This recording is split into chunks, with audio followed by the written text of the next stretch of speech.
Heiliges Kanonenruhe, Captain. Timmy Boy! Kriegst du nicht daheim? Muss ich erst mal warten, bis man irgendwas hört. Keine Ahnung, sagt wieder keiner was. Ich sag mir selber nicht, sagt sie auch nichts. Das ist meine Schlussfolgerung. Keine Ahnung. Ich hab mich in Schale geworfen. So ist, was ich weiß. Alle schreiben Bürger wo? Ja, Bürger wo? Hab schon auf Startdruck. Tun Sie sich mal nicht hinunter. Es ruckelt schon wieder wie Scheiße. Grutzi fix nochmal. Wer pimmelt noch schon wieder im Internet umeinander? Muss ich sofort da bestellen. Helft nicht. Helft nicht, Kinder. Timmy Boy, Kuss auf die Nuss. So, hier, Ausgabe. Stellen wir auf 20. Helft eh nicht. Übernehmen. Okay. Wenn das nicht gelangt, weiß ich es auch nicht. Hier, ruckel, ruckel, leg mir doch am Arsch dann. Keine Ahnung, ich glaube, ich bin da. Habe! Ah, fuck off, das mit den neuen. Ja, Cam-Ruckel, da hab ich schon gesehen, das ist nicht Cam, das ist meine Internetverbindung. Ah! Das ist ein guter. Ah, bum, bum, bum. Dragonzap, merci dir! Wollte. Das Heid ja, ich hab also das dumpfe Gefühl, heute hab ich's verdient. Ah! Hab ich! So muss man das machen. Es kommt mir an, Dragon Cry, Kuss auf die Nuss. Hau die Eier, ist der Bier gehauen am Montag, 20. Montag, ich kenne mich überhaupt nicht aus. Heute ist überhaupt nicht Monat, heißt das Mikro Vollidiot. Lina, mehr ist wieder ein Resub. 49 Monate ist gestörte Scheiße. Du, ich bin aber wieder da, Grüße aus dem Kloster. Wie, Kloster? Na. Was ist schon wieder? Stop it! Stop it! Geh, reg dich auf. Ja, bin dabei! Antitröd-Anmeldung ist nicht eingereicht. Bitte eingereicht. Schau EZ mal es dann zu, dann muss I in die O abat. TR. So viel zum Human Centipede. Gesichtsgrätsch, das ist zu fei. Und warum das schon wieder nicht gescheit funktioniert, weiß auch keine Sau. Nix funktioniert. Funktioniert wenigstens jetzt die Kamera. Hallo, ruckel die umeinander, keine Ahnung. Ich sag mich selber. Nein, ruckel nicht. Was mit dem Schmidtbaum? Hab ich schon wieder. Herr Volland, heute werden nicht 20er geworfen. Nein, wir spielen heute das erste Quadruple A-Game der Menschheit. Menschheitsgeschichte. Das muss man einfach, das muss man genießen. Da muss man einfach mal die Donos stecken lassen und sagen, so, das Scheiß, Schluss jetzt! Breite ist Traumtänzerin 65 Monate, Alter. Du bist wirklich auch schon seit, keine Ahnung. Du bist wirklich seit Tag 1 dabei. Holy shit. Traumtänzerin Kurti Benedikt, merci wieder ein 20er, Kuss auf die Nuss. Breite ist, merci wieder ein Resub. Captain Jack Birger, richtig. Ich bin vielleicht der schlechteste Pirat, den du jemals gesehen hast, aber du hast mich gesehen. Herr Dragon Craig, ja, natürlich ein Resub und neue Wall-Lick, jetzt bin ich auch schon ein Jahr dabei. Mr. Dragon, dass das schon wieder ein Jahr ist, weil dein Name ist halt wirklich in jedem Stream vertreten. Es ist, keine Ahnung. Ich weiß nicht, was ich mit der Zeit anfangen soll. Ich sag das, was es ist. So, ich hab mir halt in die Schale geworfen. Das Fasching. Ja? Kann man rüber mal wieder einen Hut aufsetzen. Zeit ist so ein. Jetzt kriegst du mal einen Haufen rein, weil die Scheiße da sowieso nicht aufhört. Habe die Ehre an den Fahrer, an die Catman, an den Nickelnator, an den Adam, an den Stefan, an den Schnallnix, an den Crash Moonfire, an den oder die Becky, an den DJ Domi, an die Catman, noch mehr einfach, weil es 2 mit drin steht. Schluss jetzt damit. Philipp, mir jetzt wieder ein Reset. Ralphie, mir jetzt wieder ein Reset auf einen geilen Stream und der Birger mal mit offenen Haaren. Aber was Besonderes, das ist richtig. Das gibt's nur sehr selten. Das glaube ich, hat es bis jetzt 3 Mal gegeben. Heute bei, wie heißt das andere Piratenspiel? Das ist auch schon wieder 2 Jahre her oder so, keine Ahnung. Und wieder stehe ich fest, jetzt, wenn ich mir das Bandana auf tue und den Hut aufsetze, ich werde immer so umeinander laufen.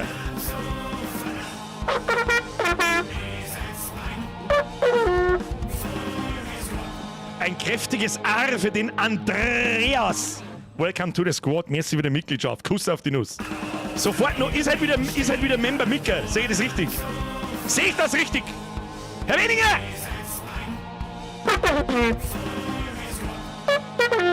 Der einzige Nachteil, den ich da habe, ist, dass ich mit denen Kopfhörer spielen muss und die weiß ich auch nicht, da kann ich mit dem Finger in den Arsch stecken oder her, genauso viel. Herr Weniger, welcome to the Squad. Andi, merci wieder Mitgliedschaft und Herr Patrick, merci wieder Mitgliedschaft. An Timmy überschmerzen wir jetzt einfach mit seiner Leerzeichen Scheiße, weil sonst kriege ich einen Schlaganfall. Timmy Boy, merci dir. So, wir schauen mal aus. Bis spätestens. Punkt 10 noch, fangen wir mit zum Spänner. Wir spielen heute das erste Quadruple, es ist kein Triple-A-Game, laut Ubisoft selber. Laut dem Ubisoft CEO ist es ein Quadruple-A-Game. Was ist denn heute wieder?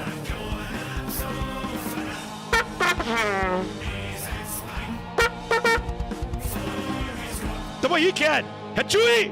Welcome to the Squad. Was ist denn heute wieder? Gibt's halt schon wieder Mitgliedschaften umsonst? Oder was ist denn das für ein Scheiß da? Das hat's lauter geschubst, ist schon so. Tobi! Mir ist wieder ein Resub. Chewie, welcome to the Squad. Tobi, Birgertime. Bierle am Start und Piratenschiff getankt. Wir können losfahren. Dann heut 50 Hashtag Goid geiler Wichser. Goldgeiler Wichser stimmt halt mal ausnahmsweise richtig gut. Vorausgesetzt, man kann in dem Spiel überhaupt Gold finden. Ich weiß es nicht, oder muss ich das per Kreditkarten zahlen? Das werden wir rausfinden. Herr Volland, das ist 2. Schluss jetzt mit der Scheiße. Und per Superchat schon gleich 5 Minuten. Schluss, aus, pfui Teufel. Merci. So. Wenn aber wer kommt, die Listen wird schon wieder so unendlich lang. Leute, chillt die Kniescheibe bitte. Bitte. Andi, merci, grüße. Was, ich hab's nicht gelesen. Ich mein, Sie sind ein Guter, das weiß ich nicht. Was ist denn das?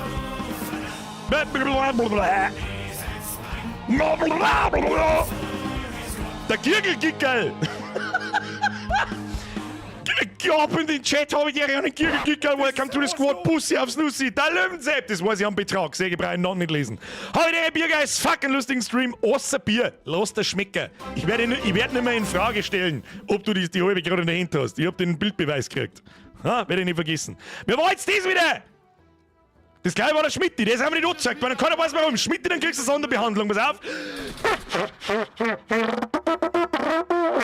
So, passt. Schmitti, 12 Monate, dann zu fix und sofort kündigt. Leute, Dankeschön. Dankeschön, ist ja gut. Steffi, du bist da geschubst, dass du überhaupt Mitglied bist. Das ist heute für eine absolute Frechheit. Stop it. Du machst eine der wichtigsten Sachen in dieser Community und das ohne, dass sich überhaupt irgendjemand jemals gefragt hat. Sea of Thieves hat das Spiel gehalten, absolut richtig. Richtig. Und in einem Video, wo ich mir How to Hits schlag, wo ich mir einen Laubbläser im Pfotz heute habe ich auch offenes Haar gehabt. Ja, 3 Mal in 7 Jahren, das ist was Besonderes, kannst du mal in den Kalender einhageln. Nice. Timmy Boy, finde ich nicht gut. Hashtag merci dir. Pitty Boy, mir jetzt für den Resub. Schau der Lucky an. Wer zahlt schon auf da? Ja, das stimmt irgendwo. Das stimmt tatsächlich, aber ich hänge momentan an Dune. Gibt's jetzt auf Netflix. Und ich glaube, dass ich schon seit 4 Tagen probiere, ohne zum Einschlafen Dune noch zum Schauen. Was ist denn heute?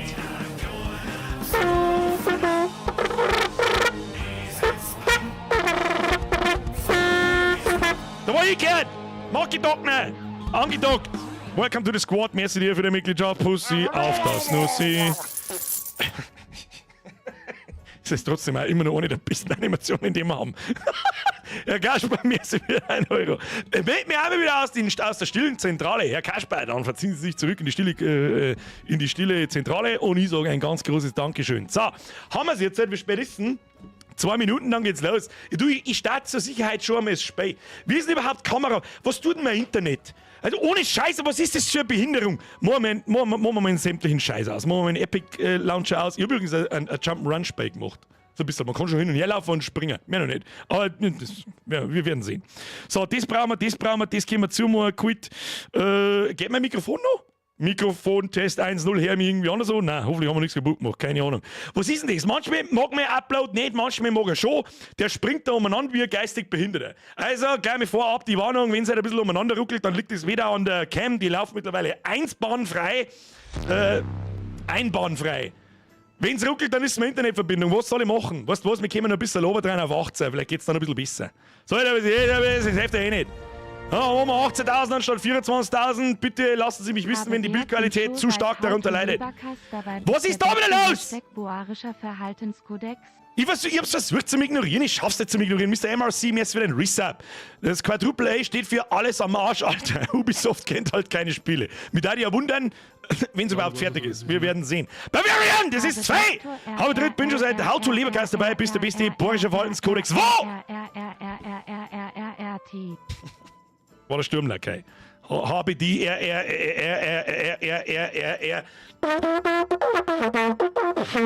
Jetzt hat's mit einem von den Muppets, hätte ich fast gesagt. Also Charlie Brown halt. So. Leute, Dankeschön. Kuss auf die Nuss. Da schreiben Leute Ton wo, Bild wo. Ich glaube echt kein Wort. Sag ich, was es ist? Kein Wort, glaube ich da. Gibt's einen Enterhaken in den Ohrschei. Ihr Kackfrisuren. So, jetzt passen wir obacht. Was müssen wir jetzt lernen? Machen wir den Scheiß da mal zu. Spart auch Internetleitung, wobei Downstream keinen interessiert. Ist mir wurscht. So, Ubisoft, wo muss ich jetzt eigentlich das Spiel starten? Wie viel Launcher muss ich aufmachen? Was ist denn heute?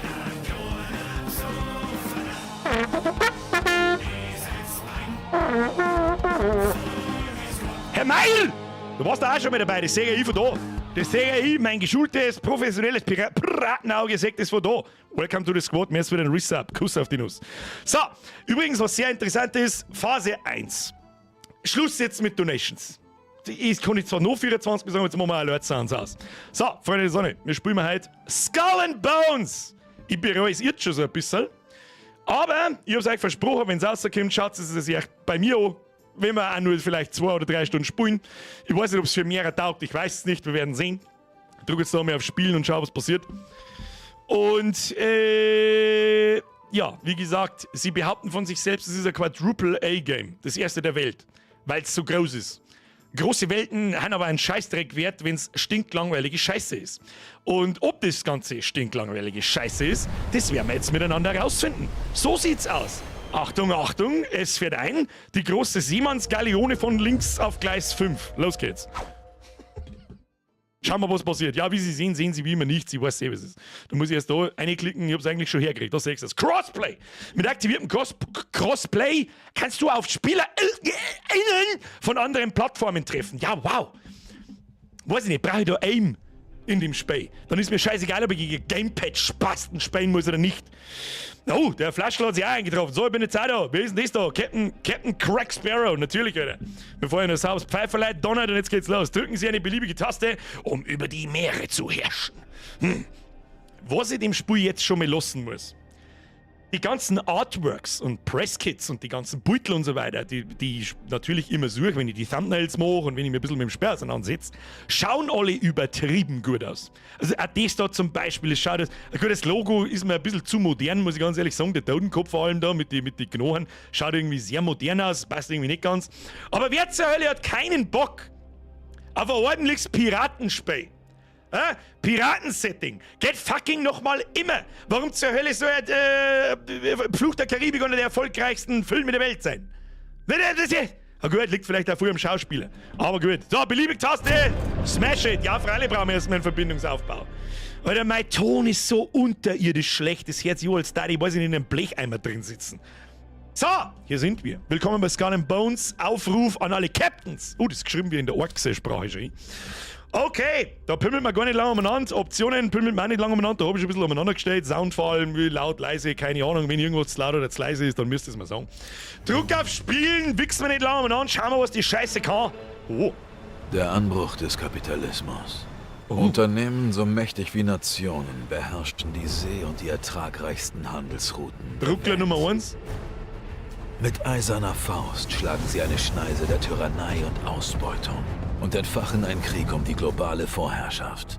Eine Flut exotischer Waren aus dem Indischen Ozean schafft neue Bedürfnisse und füllt die Schatzkammern mit Münzen, an denen Blut klebt. Und wo Blut ist, da lauern auch Raubtiere. Ja, Artworks und so weiter und so schaut schon gut, aber ruckelt es ruckelt nicht bloß bei euch im Stream, das ruckelt auch bei mir. Ubisoft. Quadruple-A-Game, wo das Video schon ruckelt im Intro. Bin guter Dinge, Kinder, ich bin guter Dinge. So nicht. 7th Century.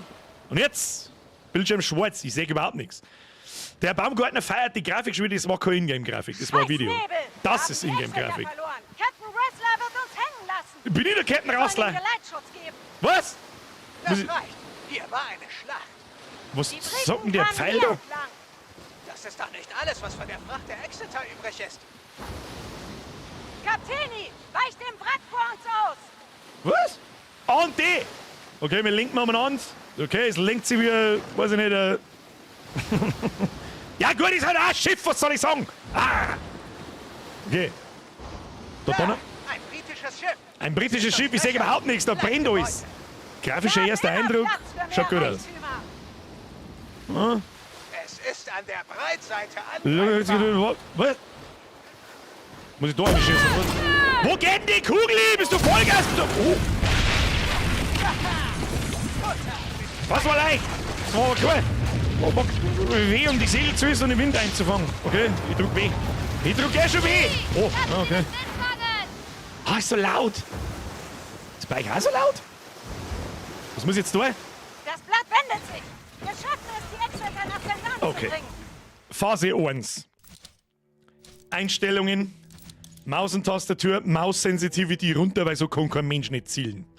Und um ganz ehrlich zu sein, klang ich eigentlich bei der Schießscheiße jetzt schon. Aber da kommen wir später nochmal dazu. Steuerung anpassen, ja, das wird wahrscheinlich nicht sein. Maus-Sensitivity, horizontale. Ja, da. Mach mal gepflegt 35. Gibst du mir mal 35? Ja, das ist jetzt gut. 35, besser, fortgeschrittene Kameraeinstellungen im Pro-Gamer, ich brauche nichts Fortgeschrittenes. Kamera entkoppeln, leg mir was, nein, passt schon. Muss ich da annehmen, drücken oder irgendeinen Scheiß, keine Ahnung, wir werden sehen. Das Flaggschiff! Ein Flaggschiff! Versenkt das Kriegsschiff! Versenkt! Bei den großen Schatz! Ignoriert die Quellen! Warum klirrten die alle? Schick aber vorher erst drauf, keine Ahnung! Aber nicht sehr Piratik! Ich weiß nicht, was sollen die da schießen? Die schießen mit Raketen, Alter, was ist mit ihm? Okay, muss ich hinschießen, das wäre mit. Wer sind die alle? Schwimmen Sie mit den Fischen! Ja, Doofer! Oh, es ist so laut, ich hab bloß Schweren! Da ist ein Schiff! Schießen ist weg! Abrupt Chaos! Abrupt Chaos! Ich drehe mich um! Ich weiß nicht, auf wen ich schießen muss. Sind das meine Freunde? Sind das die Guten oder die Besen? Ich schieße dabei schon mit da in die Richtung. Was ist da mehr Auflauf? Ich sage überhaupt nichts! Oh, da hat der Brücken. Okay, chill mal. Es ist laut. Moment, leise! Kruzifix, ich hab gemeint, Alter, mir zerreißt gleich ein Schädel. Gesamtlautstärke, Moment, 70er. Ich krieg ein komplett. Alter, was das. Fuck, boy! That shit escalated quickly! Komm überhaupt nicht aus! Rechtsklick schießen, Alter! Was ist jetzt? Kann ich nicht mehr da? Kann ich schon? Da! Auf das Ding schießen ist gut aufs Kosten! Ja, und den Rest. Nein, kann man da ausweichen? Kann man da irgendwie ausweichen? Was nicht? Ja, Breitseite verhindert. Kann man nach hinten schießen? Weiß ich nicht. Ja, Tropfen. Kann man da irgendwie? Weiß ich nicht. Wo shit? Wo sehen die, wann man wieder schießen kann? Headshot! Und mit oben. Da, ja, ich hab's schon verstanden, glaube ich. Muss ich gleich näher erklären. Wie weit fliegt? Wo bin denn ich überhaupt? Ja, so ist da Map-Ende, oder was? Das war aber cool. Zu weit draußen, geh zurück auf Schlaf. Was? Ja, Alter, wenn ich einen Wendekreis von einem Scheiß, von deiner Mama hab.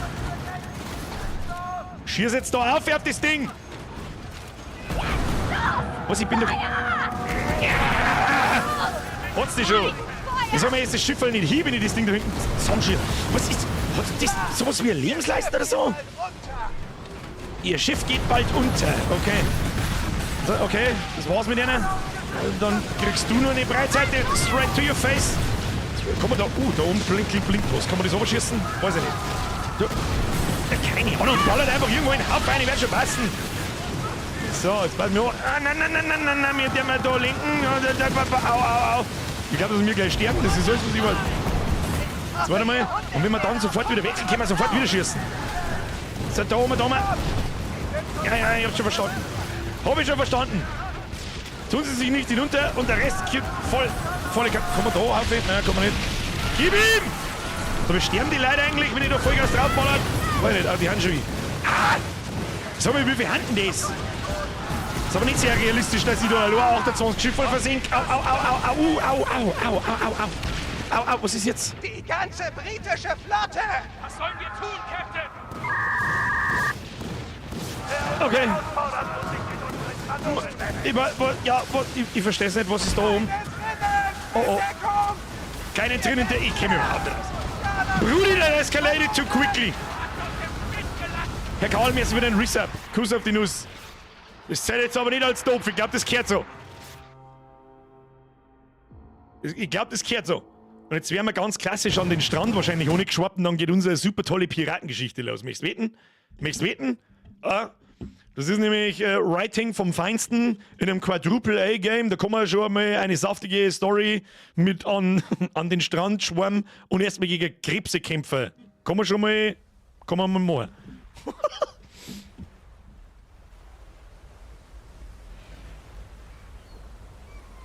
Ja, sehr gut. Prediction Level 9000. Ich kann gut schätzen.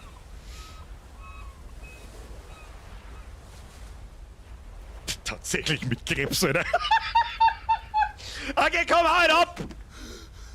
Oh, bin ich. Nein, sag's nicht. Sag's nicht, rauch lieber einmal kurz.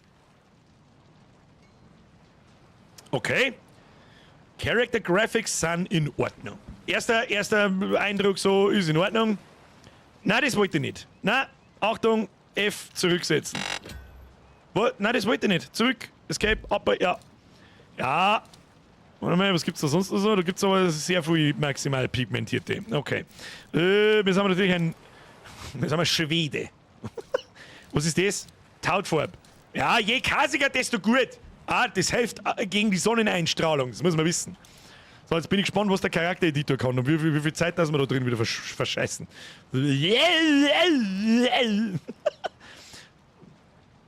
Ich muss ganz ehrlich sagen, so ein bisschen, wenn ich mir anschaue, schaut er aus, als hätte er gerade einen Schwarf hinten drin. Aber ja, Körperform. Ja, muskulös, ja, da sehe ich viel von. Gibt's ja was zum Essen? Ja, Foodlab bei Franz Incoming. Was ist Körperschmuck? Haare, kommt alles noch. Körperschmuck. Ich darf mich gerne also, Mr. Ubisoft. Mr. Ubisoft, ich muss ganz ehrlich sagen, es ist natürlich sehr von Vorteil, wenn ich die Körperform auswählen darf und sehe dabei nur seine dämliche Fresse und ich kann nicht rauszoomen. Kann ich vielleicht rauszoomen und ich weiß nicht, bevor ich mich beschwere? Nein. So, da wir mir nicht so viel zum Essen kriegen am Tag, it is what it is. Körperschmuck. Ah, super. Spitze, oh ja, so, ja, ein paar Narben im Gesicht. Wie schaut der Foodlab bei Franz von Welt, wie schaut der aus so? Ein paar Narben, ja, Tätowierung, wo ist die Tätowierung? Hat er die am Arsch? Hat er die am Reidel? Hat er es am Sack? Oder keine Ahnung, was, ja so, der haut am auch nicht. Bisserl halt. Was ist das? Ändert das irgendwas? Ich hab keine Ahnung. Ja, leg mir am Arsch, interessiert keine Sau. Augenfarbe. Orange, blau, schwarz.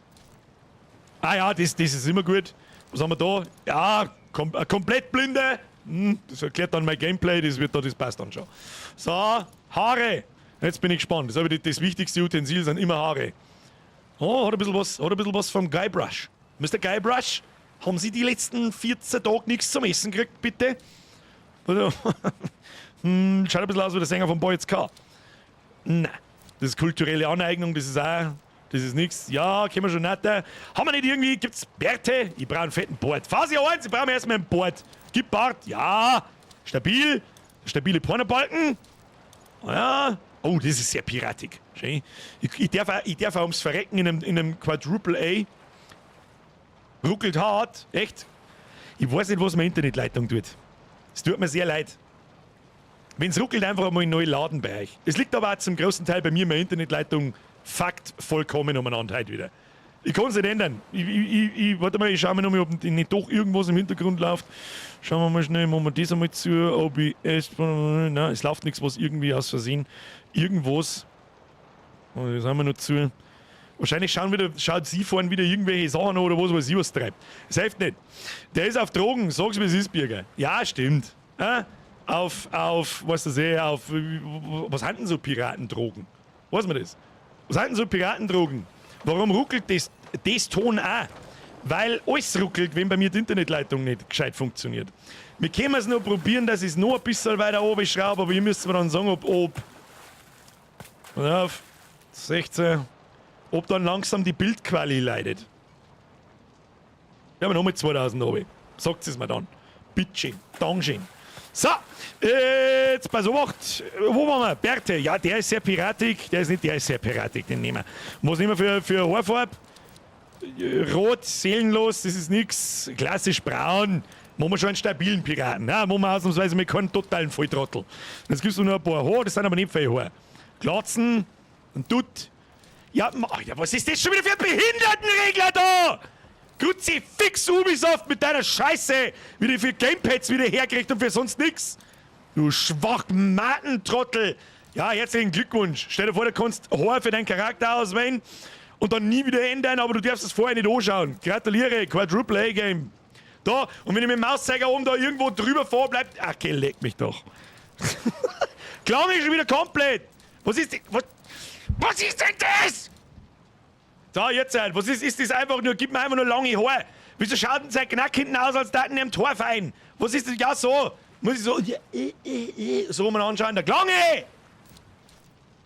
Ja, das ist mir zu homosexuell. Ich sag das, was ist. Und was ist das? Muss ich halt da mit der Maus rundum fahren, weil sonst darf ich es nicht anschauen?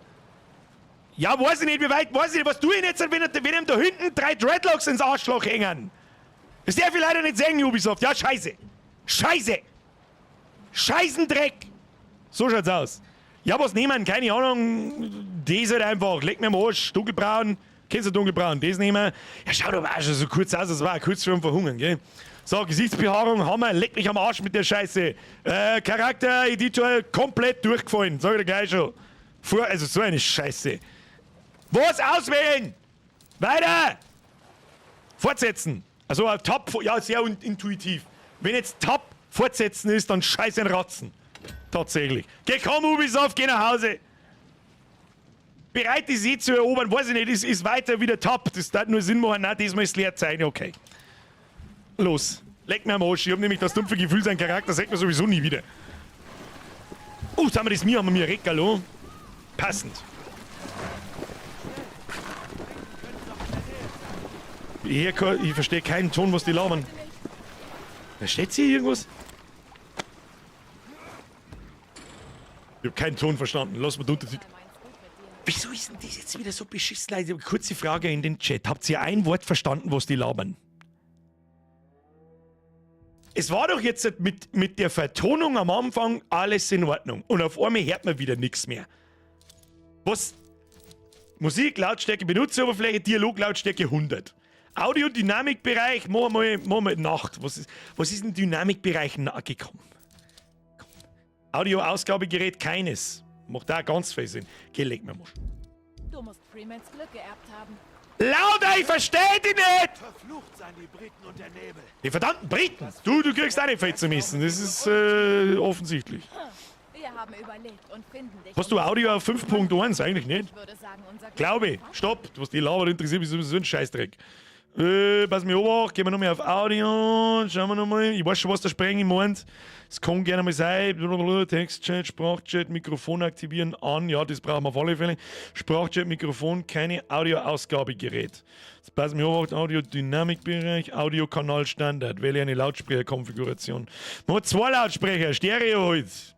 Audioausgabegerät, keine. Ja, das macht Sinn. Macht Sinn, Ubisoft. Nicht vergessen, Quadruple A-Game. Schauen wir mal, ob es besser. Du hast diese Gier in den Augen. Diesen Ausdruck sah ich schon bei so vielen anderen. Ich bin Ja. sicher, du wirst uns nach Zen anführen. Komm, hör mir auf. Paradies zu kommen. Müssten wir den Weg. Ja, man kann von einem vom ersten Quadruple A-Game der Welt nicht verlangen, dass man die Dialoge auch versteht. Und die einigermaßen. Und oft liegt es direkt vor uns. Vielleicht hilft dir das, deinen Weg zu finden, mein Freund. Was war das? Der Map?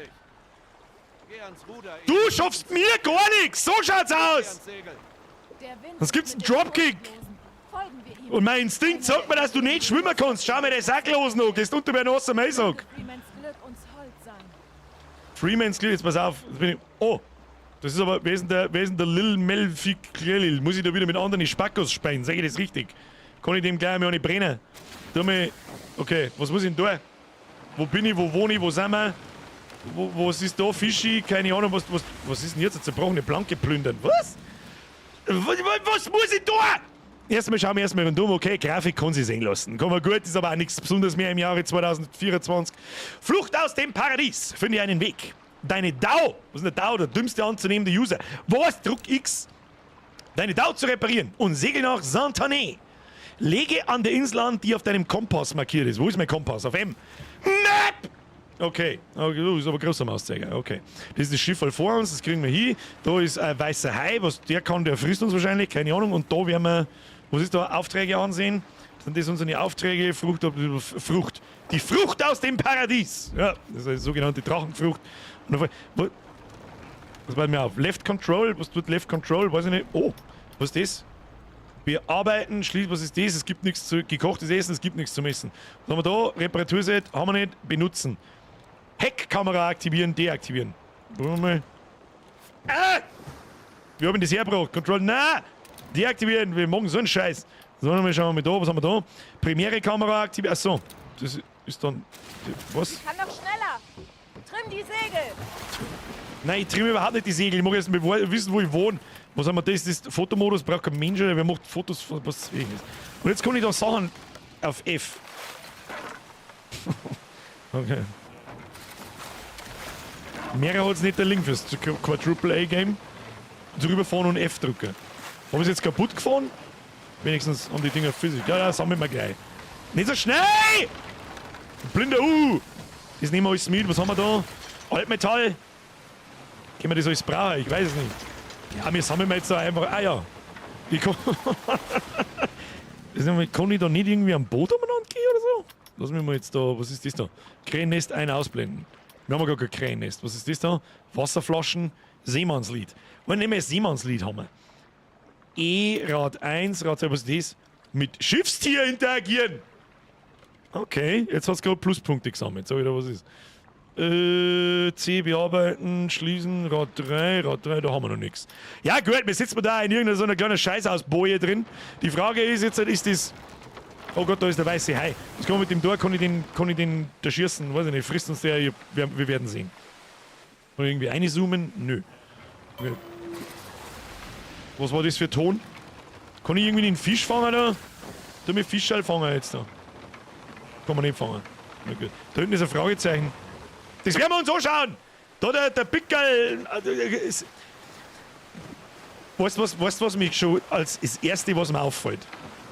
Das UI ist dermaßen überladen mit 5000 Lebensbalken und was interessiert mich, wer der Steven Sim 1300 Ein ist. großes Lager auf der Insel. Er soll da mal sein Maul halten. Das reißt mich komplett schon wieder aus da, der ganze Mist. Kann man das ausschalten, das Mistding? Irgendwie mit Sicherheit. Was ist das da unten? Energieanzeigen. Östliche Insel. Was kann man da? Kann man da an Land gehen? Werden wir uns gleich mal anschauen. Oh, da haben ein paar Hamter schon hin. Humpty Dumpty S von Bord gehen. S von... Oh. Das erinnert mich ein bisschen an Starfield. Loading Screen zwischen... Das sind die schlechtesten Wellen, die ich jemals gesehen habe. Was soll denn das darstellen, oder? Was in Gottes Namen soll das denn darstellen? Sag einmal. Hey, Mr. Quadruple Ubisoft! What the fuck is this? What is this? Wie viele Weichzeichner hatten da in der Kiste drin? 860! 800% Zusatzweichzeichner! Schau mal, was der erzählst da?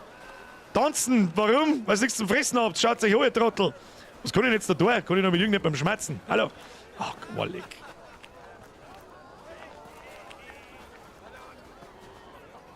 So, das ist alles, das steuert sich wie ein Hurensohn. Okay. Was mit dir, du schaust aus wie...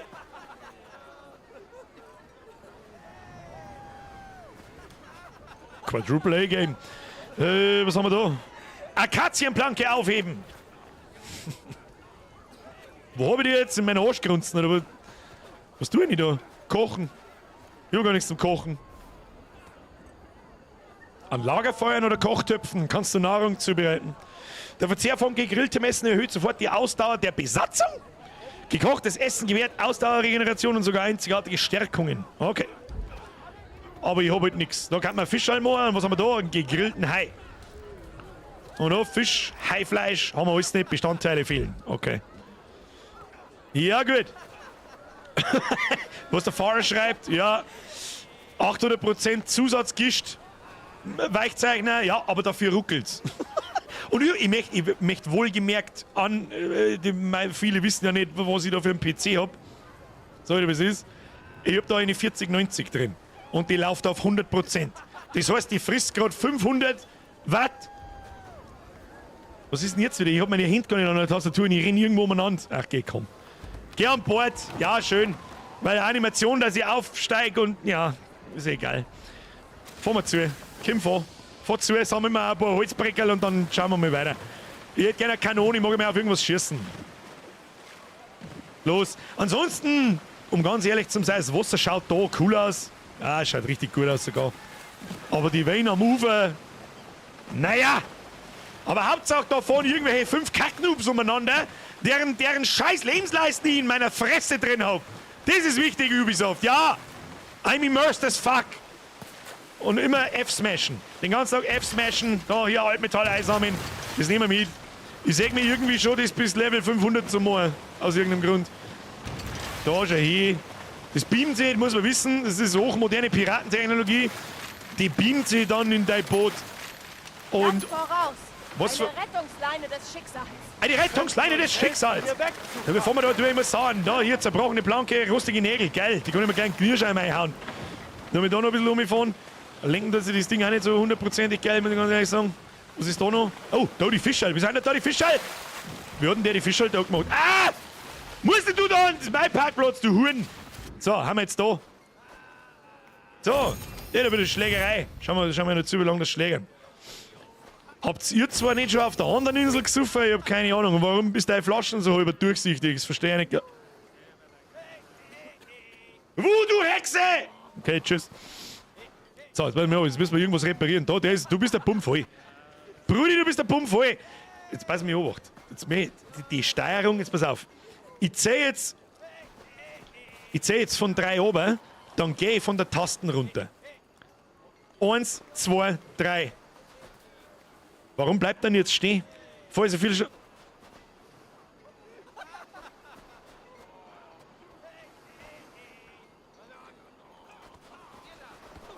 Geh auf Zeiten, du Mongo, wer bist denn du?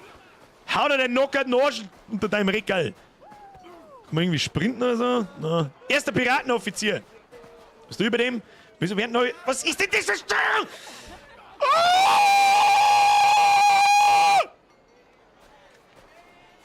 Zur Gruppe einladen. Nein! Ich möchte mit dem Typen da reden.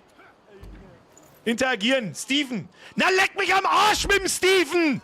Mit dir da! Jetzt hätte ich fast wieder das falsche Wort. Was soll denn der Scheiß jetzt da? Lauter, nicht in die Gruppe einladen. Ich möchte mit dem Typen reden. F sprechen. Danke. Danke. Ich sagte Captain Wrestler, dass das Schiff so überladen ist wie eine trächtige Sau. Wir haben zwar die Briten im Nebel abgehängt, aber auch den Kampf gegen die Elemente verloren. Und nun? Die Exeter ist an diesen Untiefen zerschellt. Und ich bin von Saufnasen umgeben, die glauben, dieser Teufelsfelsen sei ihr Untergang. Saufnasen? Disgusting. Und Wo? wart ihr, Captain, als die Exeter von britischen Fregatten gehetzt wurde? Weiß ich nicht, ich hab meine Hosen gesucht, du Trottel. Quartier verkrochen, wie ein dreckiges Bilgenschwein. Bilgenschwein, was möchte denn der von mir? Ich stich dir ab, du Huren. Ich habe gegen die britische Flotte gekämpft und überlebt. Ich habe die Exeter gegen die Riffe gesteuert, nicht ich. Müssen wir sauber hineinfronten. Aber gut, ist schon mal okay. Es gibt Dialoge, ist schon mal okay. Vor allem Dialog auswahlen und so. Ob das irgendeine Rolle spielt, werden wir noch rausfinden. Herr Kratzer, mir ist wieder entwickelt. Ich gebe mir Geld lieber dir, bevor ich es Ubisoft gebe. Hey, mir ganz wichtig, man kann das Spiel in diesem Game Pass von Ubisoft spielen. Was ich für die Scheiße da 80 € ausgebe. Das habe ich doch gegeben. Außerdem haben wir noch nicht viel gesehen. Wir haben noch nicht viel gesehen. Ich habe nämlich das Gefühl, dass wir mir nicht recht oft an Land sind. Und dann wie sowieso lästig. Sag ich dir, wie es ist. Stefan, mir ist wieder ein Euro. Von einem Quattro A-Game darf man sich halt kein gutes Audio erwarten. Na, natürlich nicht. Tom Black, mir ist wieder ein Euro. Captain White Snoop Doggy Birger entert die englische Flotte. Ah! Merci dir. So, sag einfach irgendwas, weil es glaube ich wurscht Hätten ist. wir uns die Briten vom Hals gehalten, wie mit Skurlock vereinbart, wären wir gar nicht erst in diese Scheißlage geraten. Weiß ich nicht! Mr. Ihr wollt das ändern? Bimbi! Natürlich. Kannst du überhaupt Genau sehen? wie Hast du der gesehen, wie Rest viel der das waren? Bande, die hier auf ihren Ärschen sitzen. Mit deinem Psuf und Volltrottel kommst du nicht mehr von deinem Sandloch da oben, du Trottel! Zurückkehren, sind wir unsere Posten los, wenn er uns nicht vorher das Fell über die Ohren zieht. Bergt, was in diesen haiverseuchten Gewässern von Skurlocks Fracht übrig ist. Ich hab schon so viel geborgen. Dann verrate ich euch den Weg zum Piratenparadies. Wenn er einen Weg zum Piratenparadies weiß, warum bist du dann in deinem Scheißloch da herin, du Trottel? Ein Piratenabkommen. Nach dem Untergang der Exeter ist Skurlocks Schmuggelware in den umliegenden Gewässern verloren gegangen. Berge Schmuggelware des Piratenfürsten, um sie gegen Informationen über den Seeweg nach Saint-Anne einzutauschen. Belohnungen? Was weiß ich, was das ist? Eine Schachtel voll Zimtstangen. 2 Fische. Die ich nicht schon vor der Küste... Ja, egal. Und das da? Was ist dieser Enterhaken? Eine Brechstange? Ich hab keine Ahnung. Ja, annehmen, leck mich. Okay. Spute dich. Und ich sag das jetzt schon, Mr. Quadruple A-Game. Ich sag das jetzt schon. Was ist ein Y da unten? Warte mal. Bleiben wir auf Y. Was ist dann auf Y? Ach, dann haben wir instant wieder am Schiff. Ja, ist das Spiel zufällig von Bethesda? Ich bin mir nicht ganz sicher. So, wo müssen wir Der hin? Offizier trifft beim Angeln das Meer nicht. Aber wenn er den Weg nach St. Anne kennt, brauchen wir Skurlocks Ladung. Okay, Skurlocks Ladung suche. Ich schwöre dir, Ubisoft. Wenn du mir mit einem Quadruple A-Game daherkommst und jede Quest ausschaut, vor da hin, sammelt was ein und komm wieder, dann scheiße mein Intent und tragst auf ein Haustier. Und da lege ich es dann hier und dann zünd ich so. Map! So, aber gut, ist die erste Quest beschaffen. Explosive Feuerwaffen, 6 Stück und opulenter Rum. Der Rum ist wichtig. Rum ist wichtig. Sehr schön. Gut, und da gondelt man jetzt hin und sammeln wir den Scheiß auf. Sag ich denn richtig? Ja gut, das ist noch nicht recht spannend, aber gut. Wir werden sehen. Jeder Pirat fängt damit klar an. Was der mal mit dem Hai da? Ich sehen. Reißt uns der ein Stück aus dem Schiff raus. Die Leichen. Vielleicht müssen wir sie durchsuchen. Ich fahr einfach mal drüber. Okay, das sind. Benutzt den Speer! Benutzt den Speer. Ich hab keinen Speer. Oh, Speer! Versuch es doch, du Biest! Was? Ja, wo zielst du hin? Ist das mitten von dem, wo ich hinziel? Sag mal! Okay, komm, hör wieder auf, du! Ja, hat's dich schon. Au! Werden wir nicht sterben! Kämpfen wir weiter! Komm mal rückwärts Meine Hände segeln! zittern. Haben wir mit Segler in der Community? Tu mir rückwärts segeln. Ach Mann. Kann ich den jetzt. Ach, oh Gott. Aber an der Stelle, auf der Stelle wenden, das geht. Ah, stopp! Wenden! Wendemanöver einleiten, den Hai nehmen wir mit. Den Hai nehmen wir mit. So ist brav übrigens, Chat. Immer sauber Map spammen. So, kann ich jetzt mit dem Hai. Ah ja, da muss ich direkt drüber fahren. 2 Haifleisch, 3 Haihaut. Was ist mit den 3 Haihaut? Ist das unsere Ladung da? Schaut gut, da ist noch mehr Hai. Hai! Kann ich von da aus Sachen sammeln? Oder muss ich da direkt drüber fahren? Was? Nein, nicht untergehen! Oh! Bündel plündern. Gut gemacht. Gut Das gemacht. sollte reichen. Das sollte rein. Die Haie bringen wir auch um, die nehmen wir mit. Looten und bluten. Da ist her. Mistviech, angesucht. Ah, ganz schlecht. Kämpfen! Oder Ja, was ist denn mit dir? Komm! Wo zielst denn du hin? Wann ist das? Vor den Zähnen. Oh, oh. Oh, oh. Au! Du Arschloch! Wo ist er jetzt hin? Da ist er! Ah! Der hat doch getroffen! Ah! Der trifft doch jetzt mal! Du Fettsau! Nein, stirb! Ah, ich habe schon größere Haie gesehen. Ja, Noch du. sind wir nicht tot! Ah, da unten ist unsere Frachtanzeige, ja. Und das andere, ich werde wahrscheinlich. Warum kann ich jetzt nicht mal das mit da?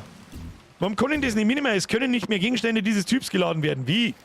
Wo ist überhaupt mein Inventar? Du, mein Inventar. Was ist denn das wieder? Was ist das? Explosive Feuerwaffen. Okay, da haben wir schon 12 und der opulente Rum haben wir auch 12. Wir brauchen doch gar nicht 2, wir brauchen nur 6. Deckung. Ah, wer schießt denn auf mich? Der Steven. Steven, du Huren. Da, den kannst du haben. Da. Kein Pfeffer. Echt? Macht das Schaden? Vielleicht müssen wir sie durchsuchen. Weiß ich nicht. Egal, wir killen den Heiner und dann fahren wir heim. Kann ich da Fischerl töten? Warte mal. Warte mal, Fischi? Fischi? Ja, tatsächlich. Lol. Ja! Sauber die Blutlocker? Ja, da sag ich nichts. Da sag ich nicht nein. Du, da sag ich ihm nicht nein. Aber einen Hai nehmen wir noch mit. Einen Hai nehmen wir noch mit. Ob's dir gefällt oder nicht. Ist mir wurscht. Da wir hinfahren. Müsst der Hai. Zack. Aber Meilen weiter nehmen. Auch Meilen weiter nehmen. Da, der Ich siehst. will heute nicht sterben! Haha, schon hier. Absolutes Besser die Pro-Gaming. Hose voll, als auf See zu sterben! Besser die Hose voll, als auf See zu sterben. Ja, das macht Sinn. Macht absolut Sinn. Aber gut, halt, stopp, langsam bremsen, sonst fahren wir gegen den Wind. Haben wir nur einen Hai, den auf dem Weg nehmen wir natürlich mit. Das ist ja klar. Du, das ist ja klar. Haben wir ihn schon gar gerade? Weiß ich nicht. Oh, oh. Wow, das sind viele Zähne für einen Hai. Ja. Warum wirfst du immer so komisch nach rechts, du Oh, oh. Au! Mistviech, angesorgt. Wo bist du denn jetzt? Wo ist er jetzt? Ah, da kommt er. Sollen wir stehen bleiben? Ja.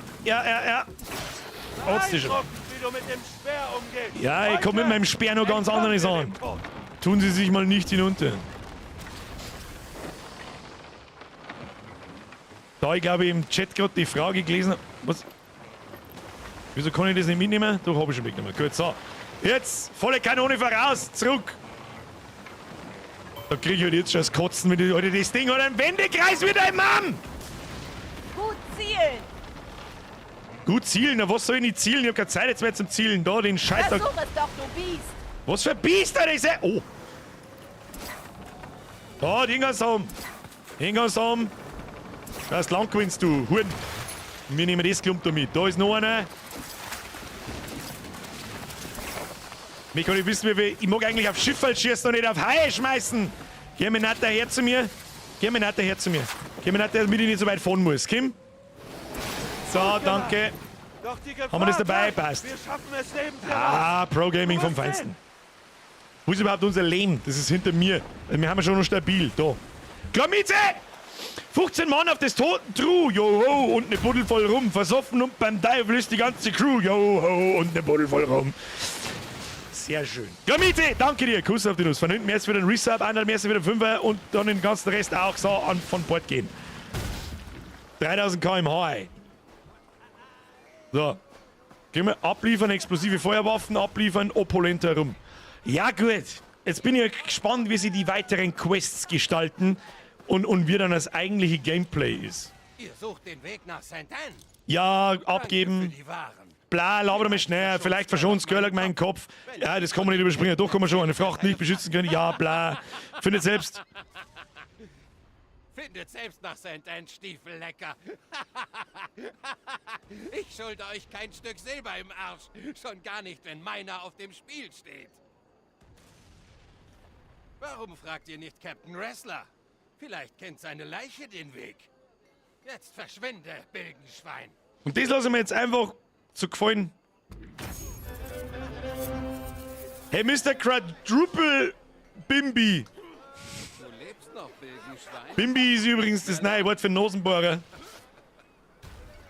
Wieso kann ich da eigentlich nicht schießen? Das macht mich schon ein wenig grantig, muss ich sagen. Das, was der Felix schreibt. Quadruple A, wo? Drücke Left Control, um das Aktionsrad zu öffnen. Ja, Asna, irgendwas sollte er mal dein Maul bewahren, das. Und was soll ich dann tun? Dann sollten wir das Wrack ab. Das haben wir schon gesehen, leg mir am Arsch. Was müssen wir denn tun? Wo müssen wir hin? Müssen wir jetzt da umsegeln? Okay, warum? Das Schiffswrack der Exeter. Da stehen dann schon wieder zwei Büffe umeinander, erst mit dem Speer in den Arsch. Was mache ich jetzt da? Oh, schau hier, sogar in der Piratenwelt war der gelbe Kantenmaler da. Was tue ich da? Stopp drücken. Und dann? Was ist denn da? Zum X. Suche im Wrack der Exeter nach Informationen zum Kurs nach Saint-Denis. Kann ich da irgendwie aufbrechen? Wenn du Schiffswracks plünderst, kannst du das Ergebnis verbessern, indem du auf einen farbigen Bereich zielst und linke Maustaste drückst. Der grüne Bereich liefert die besten Ergebnisse, im gelben Bereich erhältst du weniger. Nach 3 Fehlversuchen endet der Bergungsprozess vorzeitig. Walleck, ich ahne fürchterlich. Ist dein Ernst, Ubisoft? Walleck. Und das ist, glaube ich, der Teil, den ich im Trailer von vor Jahren schon mit... Oh, nein.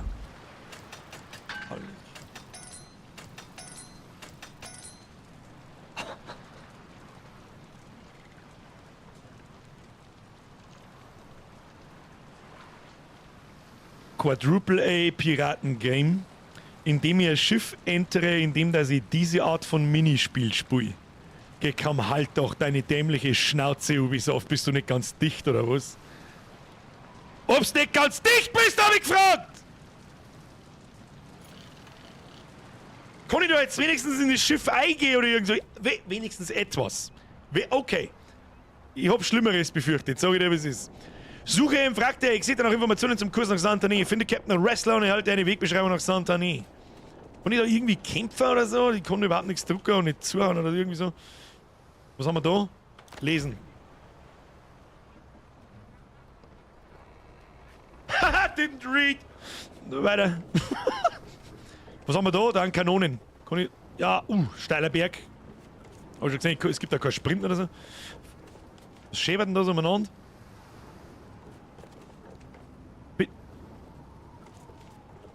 Achso, das sind meine Ich gehe hier Geräusche, okay. Kanone abfeuern. Warum soll ich das tun? Warum soll ich das tun? Da ist ein Hai! Kann ich nicht mehr zielen, aber doch schon. Da, Hai! Ja, die Animation mit dem Ding schaut gut aus. So, was ist... Warum? Warum? Muss ich auf den Fleischbatzen schießen oder auf den Hai? Ah, leck mir am Arsch, geh aus dem Schund. Geh jetzt zum Schiffsfrei. Warum? Just why? Aber gut. Warum nicht?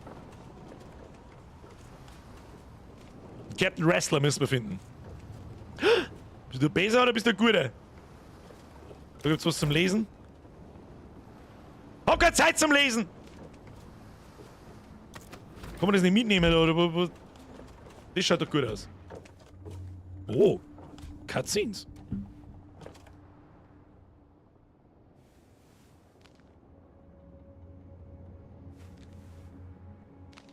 Schau dir mal dieses Object von dem Buch, Alter. Na, ich sag das jetzt wie es ist. Grafisch auf See, ja. Aber diese ganzen Geschichten da sind nicht mal AAA. Sei mir nicht böse. Und der rote Fassel, die ich übersehen habe. Schauen wir uns beim Ausgehen nochmal an. Koordinaten von Saint-Denis und ein Fernrohr haben wir gekriegt. Die Wegbeschreibung nach Saint-Denis ist auf deinem Kompass markiert. Map! Was ist das da? Ist das da? Das, oh, der Birkster. Das bin ich. Das ist ein guter. Ah, und da müssen wir aussehen. Jetzt ist auch noch die Frage, ist da sowas wie ein Fog of War oder so, dass ich da nach und nach die Karten dann aufdecke? Oder ist das ein Startgebiet? Oder was ist das da? Ja, wir werden schon herausfinden. Ja, gehen wir weiter. Und jetzt schießen wir nochmal auf die roten Fassel, die ich offensichtlich übersehen habe. Ubisoft, die hätten wir roter anstreichen können. Da haben wir den Quadruple Express. Man bemerke, dass sich die Kanonen nicht mehr mitdrehen beim Schuss. Dieses Spiel ist offiziell schlechter als Holdfast. Hab ich noch nicht mehr aufgepasst, warte mal. Tatsächlich. Ah, da, Hans Feuerl! Ich hab die ganze Zeit bloß ins Wasser eingeschaut, ich Trottel. Naja, du musst wissen, da ist eine leichte Biegung in der Kanone, die sechst du ahnungsloser bloß nicht. Muss man sehen. Muss man sehen. Achtung! Wolleck. Das ist wirklich unterpeinlich nochmal peinlich. Was er meint, ist es, weil mir noch nicht einmal aufgefallen, weil ich nicht drauf aufgepasst habe.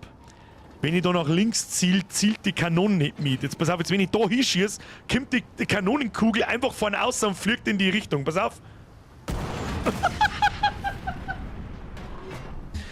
Ja, meine sehr verehrten Damen und Herren, das Format von nächsten Montag, 3 anreitige Spiele, wird leicht vorgezogen und geht heute schon los.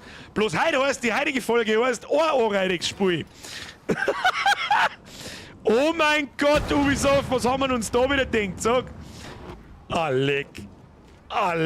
Ich meine, es ist zwar bloß so eine Art Minigame da, aber trotzdem, Alter, das sind die einfachsten. Warum kann ich jetzt. Ach so. Und hier ist die unüberwindbare Leiche, da kann ich niemals drüber. Okay. Ja, gehen wir wieder. Puh, 80 Euro, Freunde, das sind 80 Euro! Hit! Kobi! Ja? Nimmst einen 50er, knüllst einen zusammen, 10. an, nimmst noch mehr einen 20er, 10. auch und mit dem 10er kaufst du gefälligst einen Döner, damit du nicht als komplett behindert heimgehst. Puh! Gut. Ich hör dich nicht, gute Frau! Skurlock, ich kenn bloß Murlocs. Luis, die hab ich übersehen. Endlich wieder Bürger! Luis, Kuss auf die Nuss, merci wieder im 24er. Stop it mit diesen großen Beträgen. Kuss auf die Nuss. Dankeschön, Schluss. Ohne die Fracht der Exeter braucht Skurlock einen Draufgänger wie dich, um neue Waren für sein Piratenimperium zu beschaffen. Meine Internetverbindung mag halt nicht, es ruckelt wahrscheinlich gerade wie Scheiße. Ich bin froh, dass wir dich aus dem Wasser gezogen haben. Na, der Day Before ist schon noch mehr ganz hausig schlechter. Also das kann man nicht vergleichen. Es steht dir frei, Aber was interessant ist, das Spiel ist seit 10 Jahren in Entwicklung. Was haben denn die 10 Jahre lang gemacht? Solange du uns nicht gegen die verfluchten Felsen steuerst.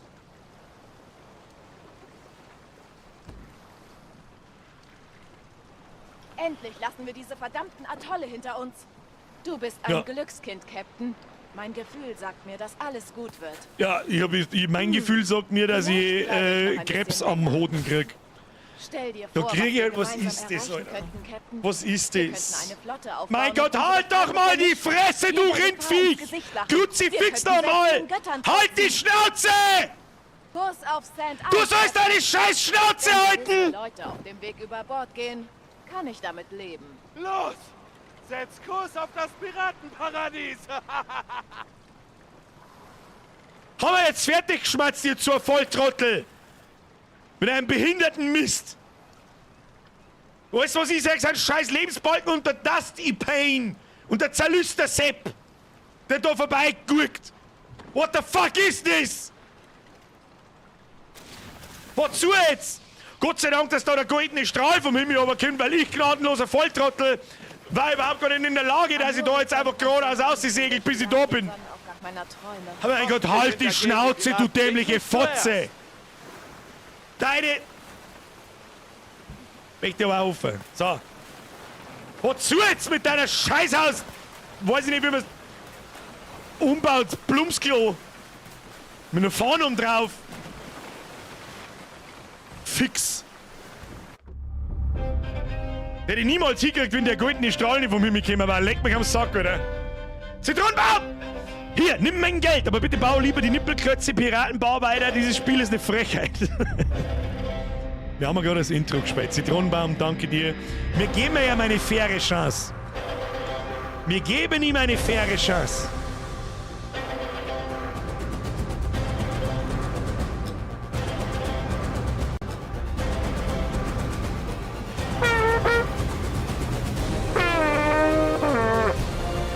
Nicht da weggefallen.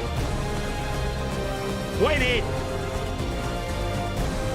Also ein sehr episches Intro für ein unfassbar schlechtes Tutorial.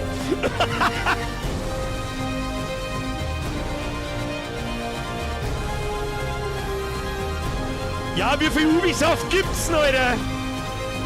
Shanghai.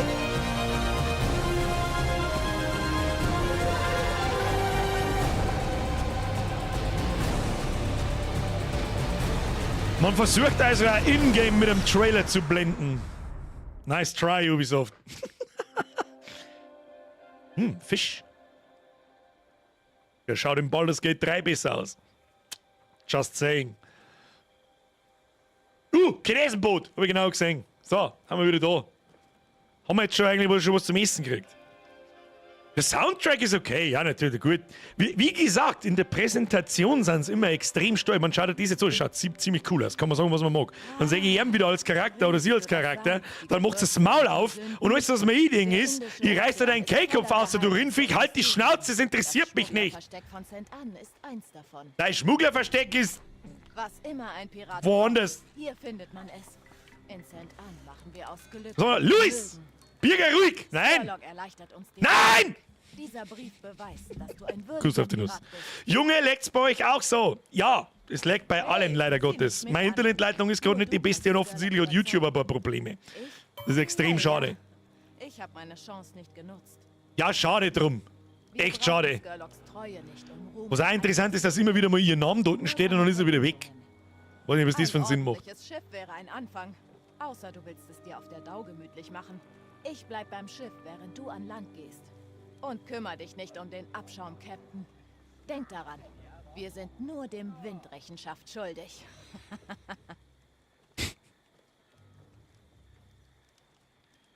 Schau dir unseren Charakter an, wie dermaßen schlecht der Charakter ausschaut. Ist wirklich utopisch. Wirklich utopisch, wie schlecht der Scheißcharakter ausschaut. Und nein, das liegt nicht daran, dass ich einen Scheiß zusammenbaut habe, weil recht viele Optionen gab es nicht.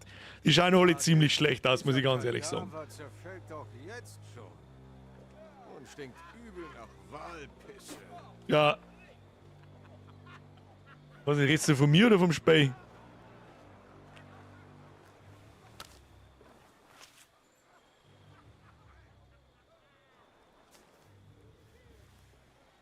Also wirklich jetzt, ohne dass ich die künstliche Hass-Rage-Brille aufsetze, der Charakter schaut so schlecht aus, dass das wehtut. Sag ich dir ganz ehrlich. Das. Schau dir mal das Gras auf der rechten Seite noch. Es kommt einfach aus dem Boden raus. Also wie ein Gras kommt immer aus dem Boden raus.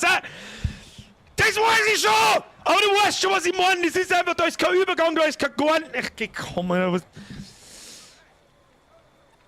Der Inkblot. What is my purpose?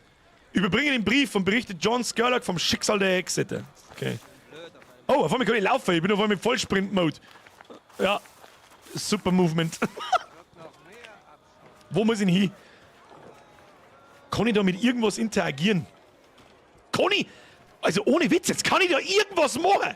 Kann ich irgendwas nehmen, werfen, zuhauen, schießen? Keine Ahnung, ja, aber Hauptsache er steht umeinander. Irgendein anderer Deppenspieler. Der Dino DK 1994. Das war alles so eine coole Atmosphäre und so weiter, da beschwere ich mich noch nicht einmal. Aber ganz ehrlich, diese Grafik ist nicht Niveau 2024 und nicht mal AAA. Da braucht man keinen anderen irgendetwas erzählen. Zumindest nicht, sobald wir mir da zu Fuß unterwegs sind. Und die ganze Zeit habe ich da diese Pimmeltrottel da umeinander laufen. Zum Kotzen. Der hier hat den Schiffbruch überlebt. Das sieht wohl so aus. Ja, der Nächste, der was von Überlebenden schmerzt und bla, los mich rein jetzt, du Trottel, du fetter, gewamperter Huren. Erledige das. Oder lass dich nie wieder hier blicken. Du Taugenichts. Der Charakter schaut gut aus. Auch im Gesicht und so. Briten Bart, versuchen Haar. mein Schiff und meine Fracht. Doch euch spuckten sie wieder aus. Ich hoffe, ihr seid nicht wertlos. Ich brauchte diese Waren. Ecke, das Spiel ist schon fertig. Release gestern. Wisst ihr, Glaube ich. dieser Hafen Gestern steht oder nur heute. durch Tölings Gunst. Dieser Händler ist so reich, er pisst Und ganz flüssiges Gold. offiziell ohne Ubisoft Plus kommt es morgen, glaube ich, raus. Morgen oder übermorgen. Also es ist fertig. Laut Aussagen von Ubisoft fertig.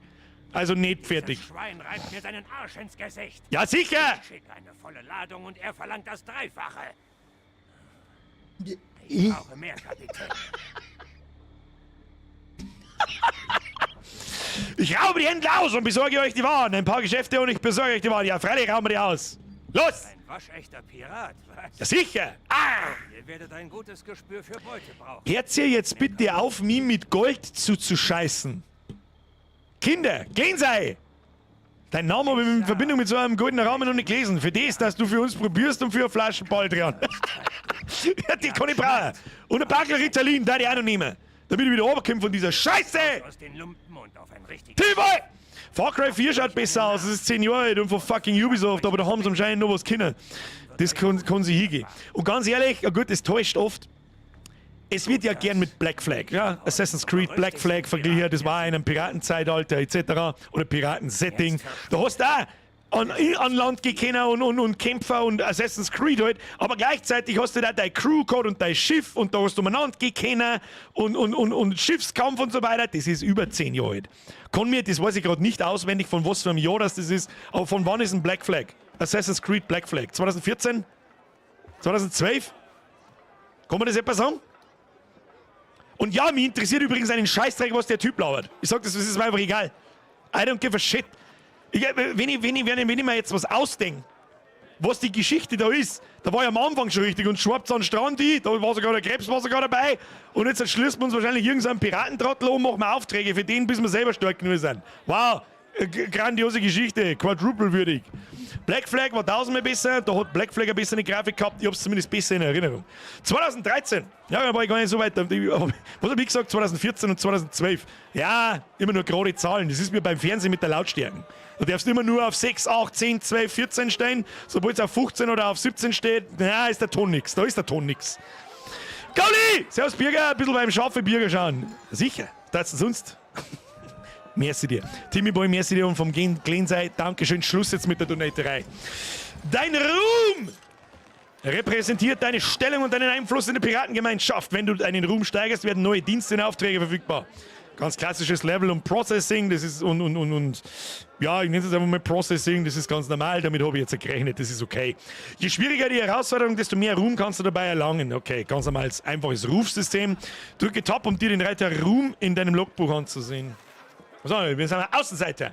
Und es ist nichts anderes wie ein XP-Balken. Es heißt halt einfach da Ruhm. Access oder Frohsinn, Rang 1, Klasse Dauer, Größe extra klein. Ja, ist aber sehr beleidigend.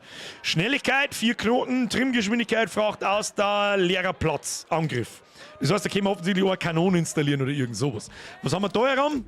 Ah ja, unser Fracht, gegrillter Fisch, etc. etc. Kommen wir da irgendwie, gibt es sowas wie Gold? Ich mein, also ohne Scheiß. Hey, Mr. Ubisoft, wenn du mir jetzt um die Ecke kommst und mir verzeihst, da gibt's keine Währung wie Gold in einem scheiß Piratenspiel, dann werde ich da in die zweite Hand auch noch einscheißen und tragst da vor die Haustür. Bis jetzt sehe ich noch kein Gold, irgendwo nicht. Oh, doch, da haben wir irgendwas. Was ist das? Du Blonder, das ist ja mein Ruf, oder? Das ist mein Ruf? 759, was ist das? Luis? Hörst du jetzt auf? Ich hab da nur einen Schatztruhe gefunden. Schluss jetzt! Merci dir! Aus, pfui!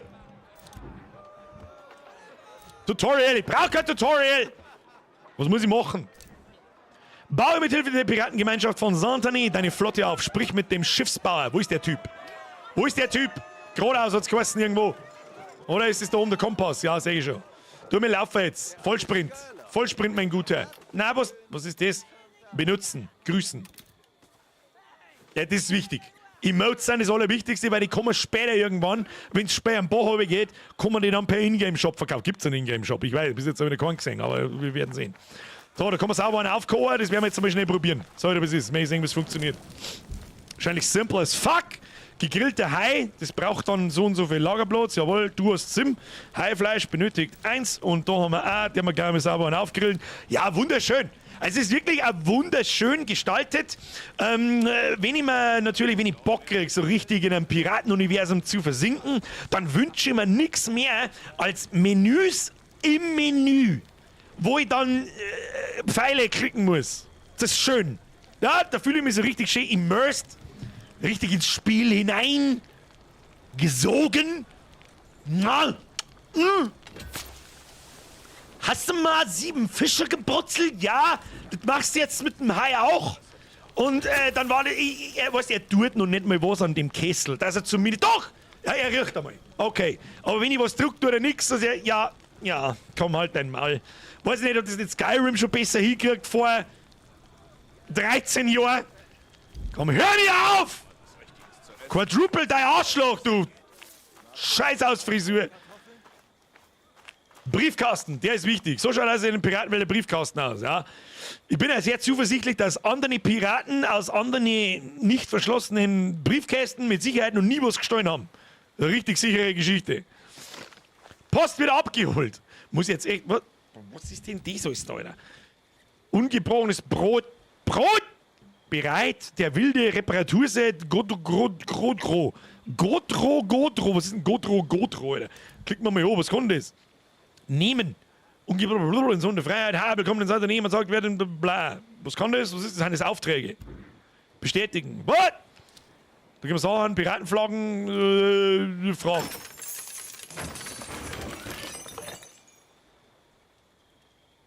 Mehr Menüs! Hätte ich gern. Menüs, wo? Nehmen. Ja, und immer wieder das Postfach dann Nylon, das macht da sehr. Oh. Was ist denn das alles da? Oh, haben wir die Premium Edition, davon wusste ich nichts. Okay, wir nehmen einfach alles. Hey Ubisoft! Quadruple A-Idee! Button rechts unten, wo ich einfach sage, alles nehmen. Aber was weiß ich schon. Die Scheiße da liest keine alte Sau. Halt dein Maul! Halt dein Maul! So, was habe ich jetzt alles gekriegt? Weiß ich nicht. Da irgendwie Hoden zum Utziehen, eine Opfergabe. Wo ist das Klump? Ich habe keine neue Post. Okay. Mich da interessieren, in was für einem Briefumschlag, dass das ganze Graffe jetzt da. Naja. So, wo kann ich meinen Charakter anpassen? Tutorial. Kampf, Fortschritt, Aufträge. Belohnungen zu erhalten, Aufträge. Ja, gut, passt schon. Zurück. Schiffe und Ausrüstung. Tippe mit W, um das Trimmen der Segel zu aktivieren. Das müssen wir uns vielleicht einmal noch anschauen. Also Trimmen der Segel. Was bedeutet das? Trimmen der Segel, du kannst das Segel nicht trimmen, wenn die Ausdauer der Besatzung aufgebraucht wird. Keine Ahnung, ist mir wurscht. Herstellen und sammeln, bergen und sammeln, ja, das mit den tollen Minispiele, da erhoffe ich mir noch ein paar ganz gute davon. Essen und Kochen haben wir auch schon gemacht, gut, schaut gut aus. So, wie kann ich mich jetzt umziehen? Da haben doch noch Codex, 3 Einträge, was haben wir da? Kapitänswerkzeuge, was ist das alles? Jagdwerkzeuge, 1 von 5. Haben wir ein Jagdspeer, okay. Wir haben Karten, Kompass und Fernrohr. Aber was ist das da? Gewöhnlich erlaubt ihr Schiffswracks zu plündern und Schätze zu bergen. Das ist tatsächlich eine Brechstange. Okay, ja, das macht Sinn. Und die benutze ich dann von meinem Schiff aus, steckst ins andere Schiff ein und mach so. Und wenn ich außerhalb der grünen Zone auf den Knopf drücke, dann bricht's ab. Trimmen ist gleich Gas geben. Ist das ist eine ernsthafte Frage. Vielleicht lernen wir sogar noch was. Ist Trimmen, also natürlich halt Segel hissen ist das eine und Trimmen ist dann wahrscheinlich im Wind ausrichten und heißt in der Segelsprache Gas geben. Den Wind maximal einfangen. Ist das so? Haben wir mir Segler da, der Ahnung hat davon? Was haben wir da? Waffen. Deck, Panzerung. Ja, das ist eine Ausstattung. Was ist da wichtige Ausstattung? Was ist denn das? Schauen wir mal, was gibt's da so? Tauwerkkasten. Ja, es gibt schon einige Sachen zum Freispielen. So ist es jetzt nicht. Also da ist schon ein Futter da. Die Frage ist nur, wie repetitiv ist Abfallmaterialien? Haben wir schon einiges gefunden. Ja. Waren, haben wir da auch schon ein bisschen was gefunden. Ja, was haben wir? Oder episch ungeschliffenes Granat und so weiter. Das haben wir noch nicht alles gefunden, aber gut. So, jetzt schauen wir mal. Archiv-Tutorial. Wo kann ich mich umziehen?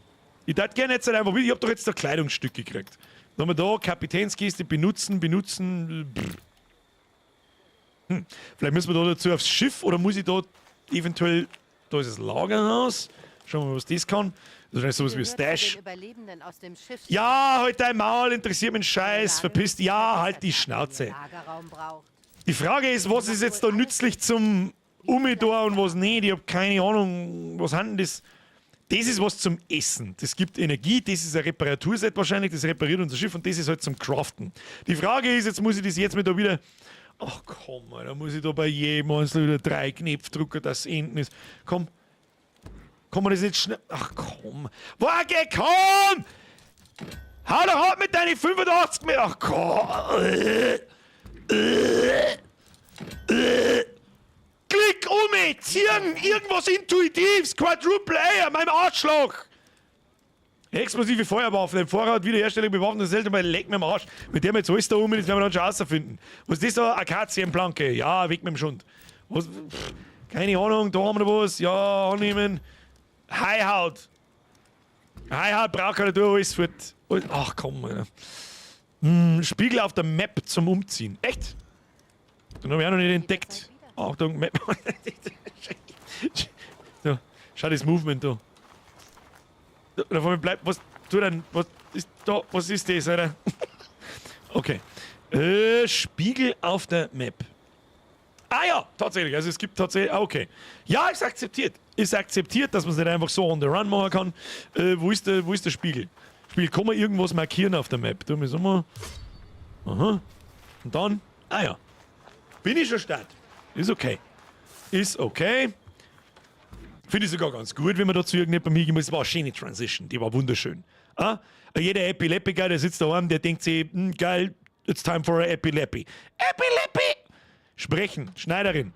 Bitte labert mich nicht voll. Nein, laber mich nicht voll. Besuche die Schneiderei eines Verstecks, um zum Bereich der Kapitänsanpassung zu gelangen. Du kannst dir im Aktionsrad eine Vorschau der Gesten eines Captains ansehen, indem du an Land Control drückst. Meine scheiß Gesten interessieren mich ein Scheißdreck. Hier sind 500 Gold als Geschenk. Es gibt Gold. Dankeschön.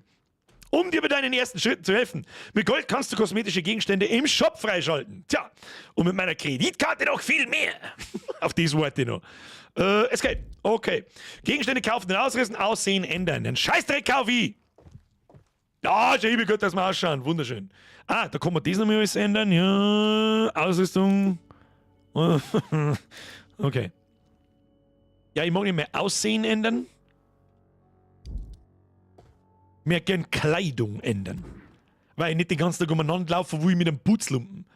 Gegenstände kaufen und ausrüsten, das ist dann wahrscheinlich, nehme ich an.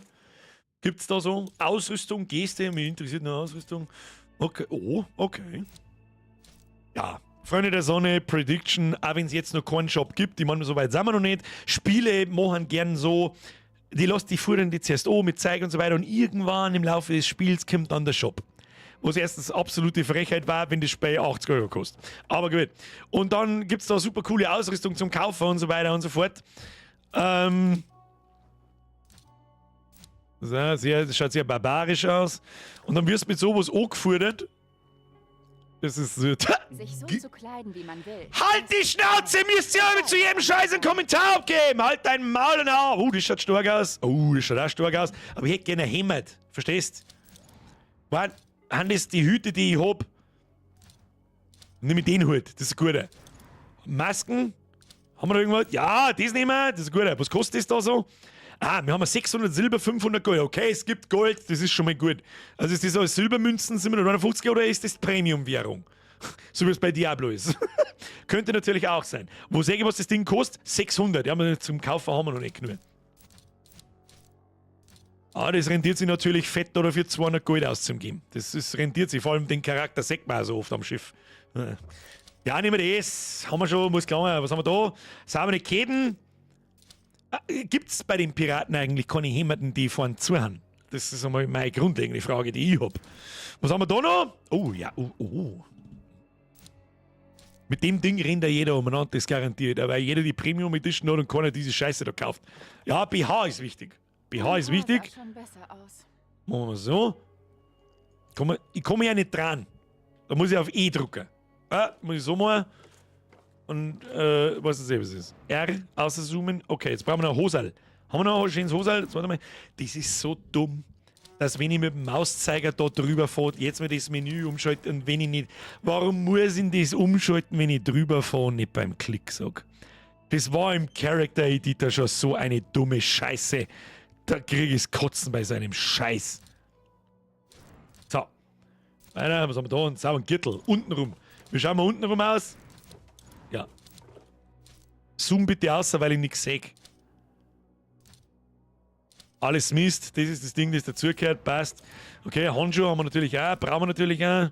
Lederhandschuhe, die gelben goldenen, die passen irgendwie nicht ganz. Da nehmen wir einfach, was weiß ich, was wir nehmen. Lassen wir, wie es ist. Je abgefuckter, desto gut. Ja, natürlich. Was haben wir da? Irgendein Schund. Aber es gibt schon viele Kleidungsstücke, muss man sagen. Muss man sagen, es gibt schon viele Optionen für Kleidungsstücke. Und da ich mich gerade selber ein bisschen mit der Unreal Engine 5 auseinandersetze, niemand hier drin, der sich selber damit schon beschäftigt hat, hat nur im Ansatz eine Ahnung, wie viel Arbeit das ist, die Kleidungsstücke auf so Charaktere anzupassen. Fucking topisch. Meine ich wirklich ernst. So, eine lange Hosen hat's nicht da liegen, oder was? Nimm die. Passt, die nehme ich. Jetzt brauchen wir noch Stiefel. Haben wir alle schöne Stiefel? Ah, das sind die guten Stiefel. Nehmen wir die guten Stiefel. Was haben wir noch? Ah ja, da können wir noch sehen, die Sachen anpassen. Ja, und schon schauen wir aus wie ein Level 55 Pirat. Ja? Progress wo? Herzlichen Glückwunsch, danke für die Premium Edition und dass ihr euch in den Arsch geschoben fühlt sich richtig belohnend da. Danke, da habe ich richtig dafür gearbeitet und ich bin richtig stolz drauf, dass ich das habe. Nice. Das ist, ich verstehe nicht, warum sie das nicht verstehen. Und ich verstehe nicht, warum Spieler, die wirklich dann gezielt... Halt die Schnauze, mir fehlt Kuchen, bist du nicht ganz dicht, Alter. Schirb deine Scheißen aus der Kich. So, Schluss jetzt, laber mich auch nicht voll. Tschüss. Halt dein Maul, denk daran, deine Mutter denkt drauf, wir kommen da wieder raus. Wir da wieder rauskommen, hallo, ich muss... hallo, jetzt halt. Ja, ganz ehrlich, fühlt sich clunky an wie Scheiße. So, oder was ist? Da, wir gehen die Treppen auf für oben. Schau, auf, passt einigermaßen. Da.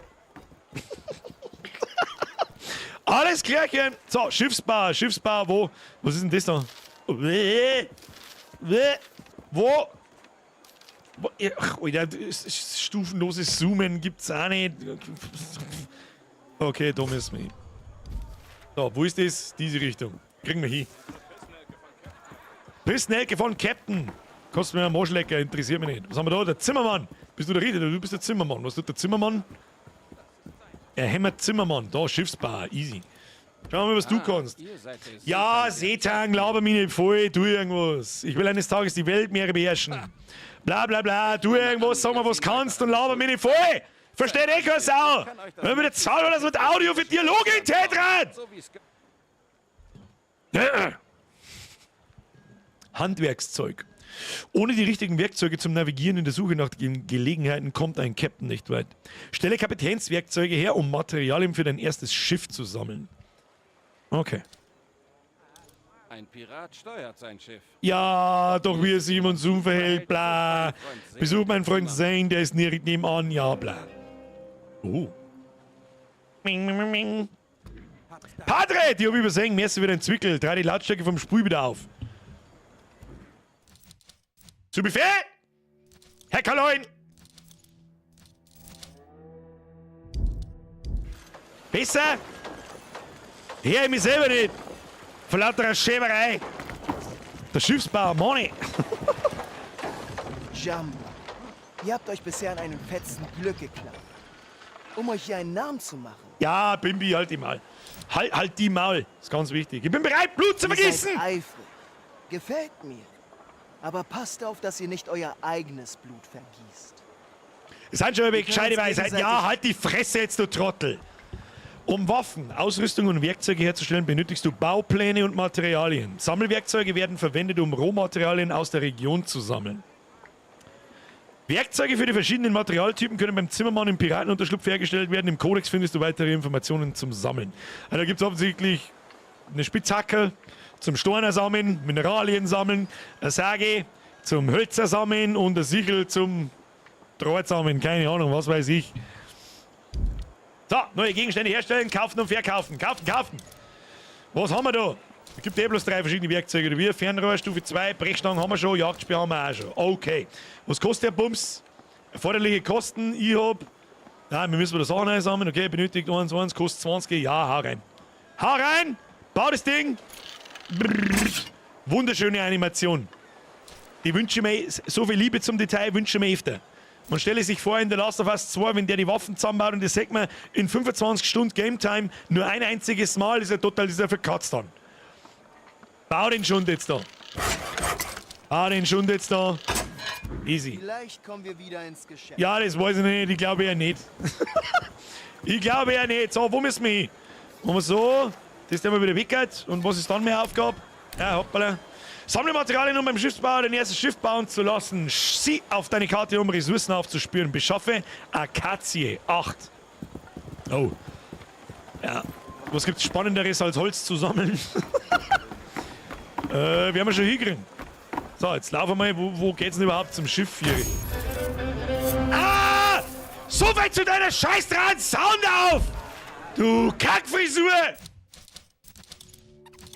Sofort wieder oben, ich krieg einen Vogel, Alter. Wann das wieder? Auf einem Kompanie. So, Schiff, wo Y drücke. Easy.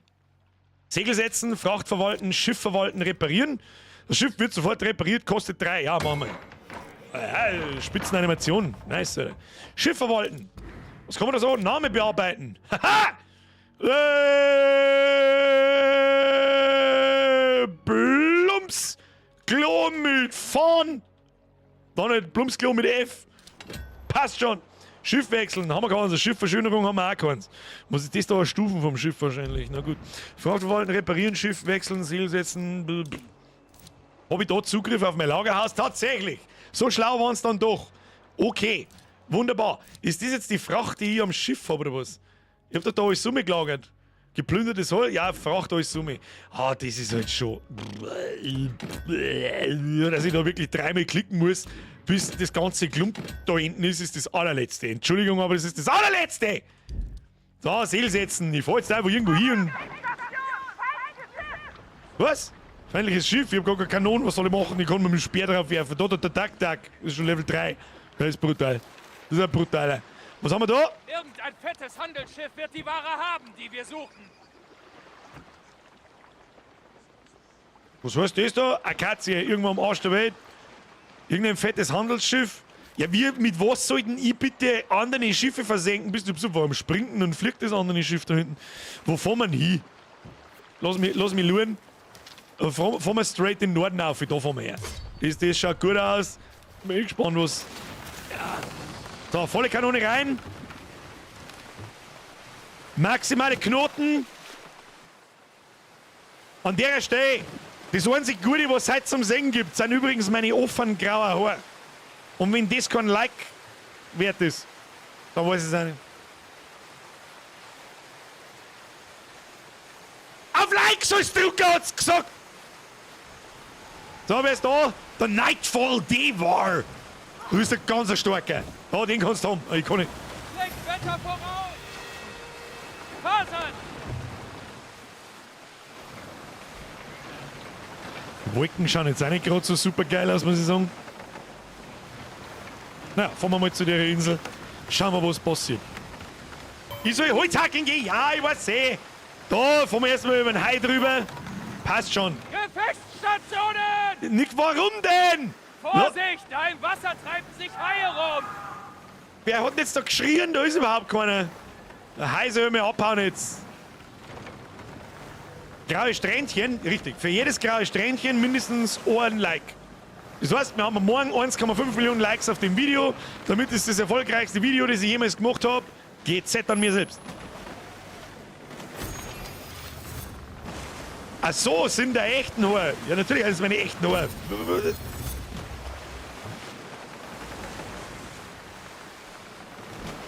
Nein, sind sie nicht. Wieso ist meine Besatzung im Arsch? Ich habe überhaupt nicht aufgepasst. Ich bin einfach gesegelt, keine Ahnung. Wer schreit denn da umeinander wie ein Behinderter? Was ist denn dein Problem? So, wo ist jetzt da eine Akazie? Was muss ich denn überhaupt tun? Da ist mir da links und wer schießt da umeinander? Wie laut ist denn das? Die haben meilenweit weg da hinten. Oder was tut denn ihr da? Was mit... Echt, jetzt Sekunde ist mit dem... Echt? Das ist also der Kampf. Ich hau ab. Ja, verpiss dich jetzt mit deiner Scheiße da und mach mich nicht kaputt, du Arschloch. Da, oh, da schaut's nach einer Katze, da muss ich da jetzt... Oh Gott, das habe ich echt im Trailer gesehen und ich hab's für einen Witz gehalten. Ich hab's im Trailer gesehen und hab's für einen Witz gehalten.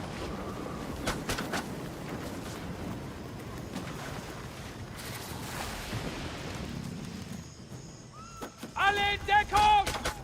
Was der denn da? Wahrscheinlich kann ich nichts machen, weil ich im Kampf bin, oder?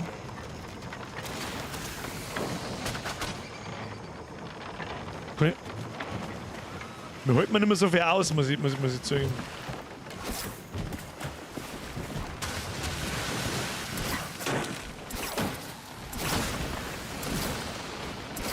Ich marschiere auf den roten Kasten da. Wir müssen den Rumpf ausbessern, der ist hin! Oder die versenken uns! Oder die versenken uns! Weg hier! Weg hier! Wir kommen reparieren! Du mir reparieren! Ei, ei, Captain! Ei, ei, Captain! So kann man reparieren. Ich komm wieder. Wir sind wieder sehnsüchtig, Kapitän. Jetzt seid ihr oben. Alles repariert.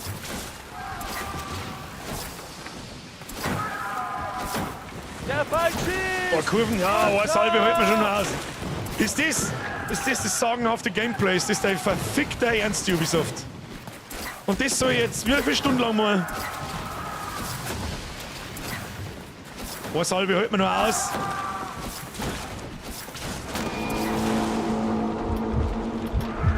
Sofort, Captain!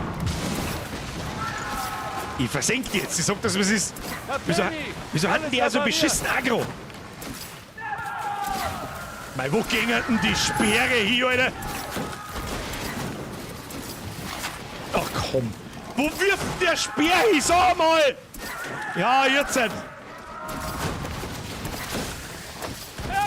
wie Schurken! Oh, 10 Thomas! Ist das dein Ernst, Alter?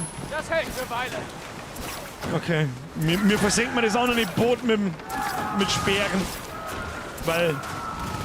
Oh, da ist auch noch eine Schwachstelle. Hab schon gesehen, ich versuch's schon zum Drehen. Ja, stirb jetzt! Unter Wasser! Ja,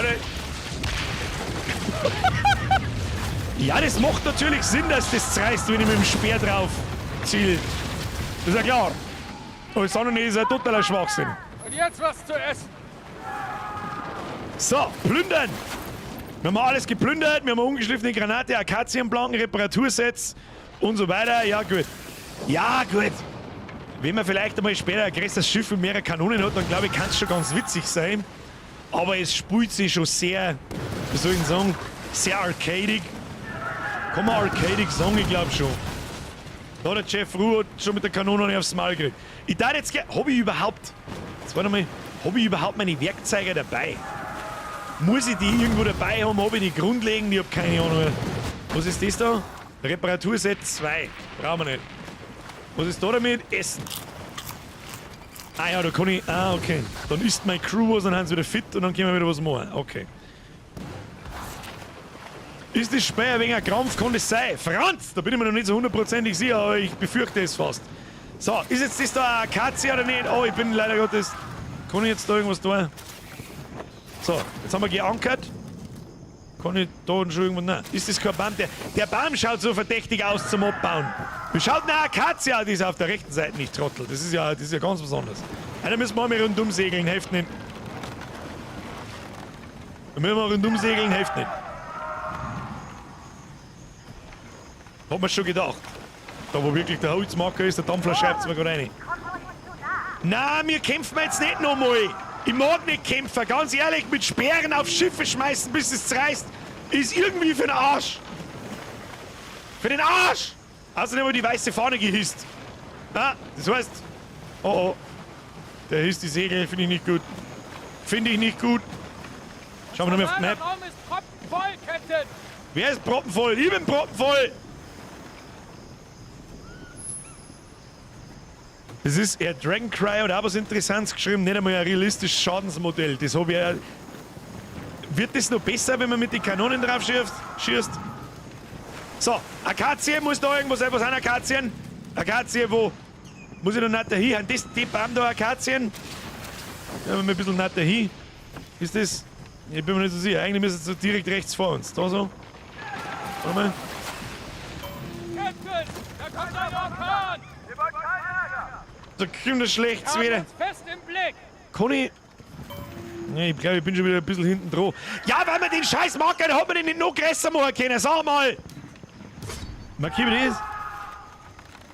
Oder hat das schon jemand abgebaut? Da stehen keine. Da, am Horizont. Segel. An Backbord. Kann das sein, dass mir andere Spieler die Bahn wegschneiden? Weil ganz ehrlich, dann war's das für mich. So, wie es ist. Dann war das einfach für mich. Da, ich muss einen Wendekreis hinlegen, weil ich nicht rückwärts fahren kann. Oh Gott, in meinem Himmel drin. Jetzt fahren wir da noch mal ein bisschen hinter. Vielleicht ist doch. Ich habe versucht, das Symbol zu markieren. Und der goldene Strahl kommt doch direkt da oben, aber da ist ja kein Baum mehr da. Da müssen wir noch mal woanders hinfahren. Und da schaut es halt wirklich angefahren. Entschuldigung. Und das schaut mir da, als hätte es schon jemand runtergebaut. Ja gut, da beschweren wir uns jetzt einmal nicht. Dann fahren wir zum nächsten. Das ist da herum. Dann fahren wir da hin. Ah, das ist schon sehr zack, Kinder. Ah, ist schon zack. Vor allem, ich kann da auch nicht auf der Insel aussteigen und irgendwas machen. Ich kann auch nicht auf meinem Boot umeinander laufen und irgendwas machen. Ja, was zur Hölle mache ich denn dann hier? Was, hä?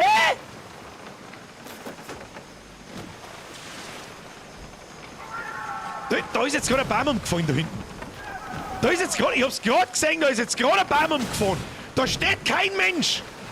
Wenn wir jetzt die Baum wieder wegnehmen, dann kriege ich jetzt schon das Kotzen. Weil man wieder zwanghaft aus irgendwas ein MMO machen muss, was kein sein soll. Da fährt auch irgendwo ein Geisterboot umeinander. Ich meine, ich sechs da, oder ist das Gischt an der Küste? Ich weiß es nicht. Heiliges Kanonenrohr, Batman, ich krieg's Kotzen. Dann hab ich wieder keine Baum. Die hat's gerade von meiner Nase umgehauen. Ja, tolle Wurst. Tolle Wurst, Ubisoft. Wow, macht das voll großer Spaß. Brudi, großer Spaß. Dann fahren wir da auf.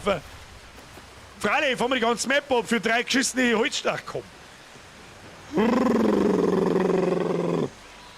Alter, ich möchte einfach bloß 3 geschissene Holzstempen. Was ist das da? Kann man das looten? Da ist irgendwas. Da gibt es Beute. Beute? Captain, Ich hab geplündert. Ah, guck es greif die Siedlung an. Okay, was für Siedlung? Bruder, was für Siedlung? Du mir was essen. Inventar. Essen, damit wir wieder sehen können, da, weil das ist ein totales Trauerspiel. Ich mag keine Siedlung angreifen. Was für Siedlung angreifen? Das da hinten. Backbordseite. Was ist Back? Dann die Siedlung aus. Ne, Backboard ist links, das weiß ich. Du möchtest mir jetzt sagen, dass es auf der Scheißinsel genau ein Baum gibt zum Abholzen. Ja, auf eine Akazie wohlgemerkt. Eine Akazie. Und die da hinten ist auch wieder weg. Ach komm, leck mich da am Arsch, Alter. Was ist denn das für ein Scheißdreck, sag? Ah komm, respawnt das Zeug irgendwann. Ich kann da einfach random Sachen plündern und weiß nicht warum. Stellen wir uns mal noch mal da hin direkt. Was da? Ah, hi! Damit wir wenigstens irgendwas da haben. Hey, hi! Mit Haie. Nein! Was ist ein Hammerhai? Ah! Ja, natürlich, es war meilenweit daneben, Kinder. Hammerhai! Hier hast du es gezeigt. Kadaver plündern. Gibt aber trotzdem bloß Haifleisch. So, jetzt pass auf, jetzt fahre ich da mit direkt noch nicht. Ja, das ist halt das Letzte, wenn ich an die ersten 3 Spawnpunkte von dem Zeug dort bin und es gibt einfach nichts. Was ist denn das für ein Mist? Muss jetzt bis da aufgurken oder was? Ach komm, Alter. Ja, dann gucken wir bis da auf. Das hilft nicht, was sollen wir machen? Da fahren halt so viele Schiffe umeinander und ich weiß nicht, was NPCs sind. Holt uns nichts ein! Nein, halt doch mal die Schnauze, ohne Scheiß bei jeder Aktion irgendein dummes Gebrüll. Und dann fährt wieder der Vortex Blade vorbei. Da, Speer kannst du fressen, du Mongo. R, schreibt die Rakete. Was ist R? Oh. Das hilft mir aber auch nicht viel. Was ist R? Was ist R? R. Druck R. Was? Achso, du meinst, ich druck R und dann? Ziel zu weit weg. Spitzenfernrohr, Alter.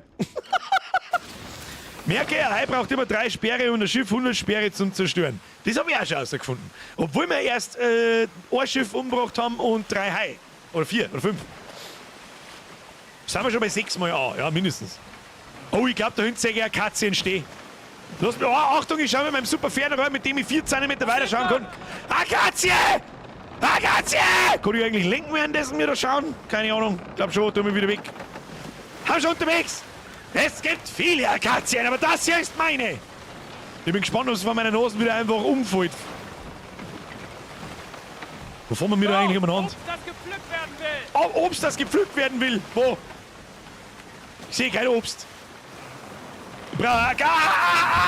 Hoppala, angefahren, Entschuldigung! Entschuldigung! War schon so.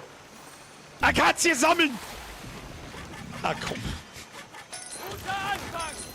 Ran an den Start! Wir haben, was wir wollten, Captain!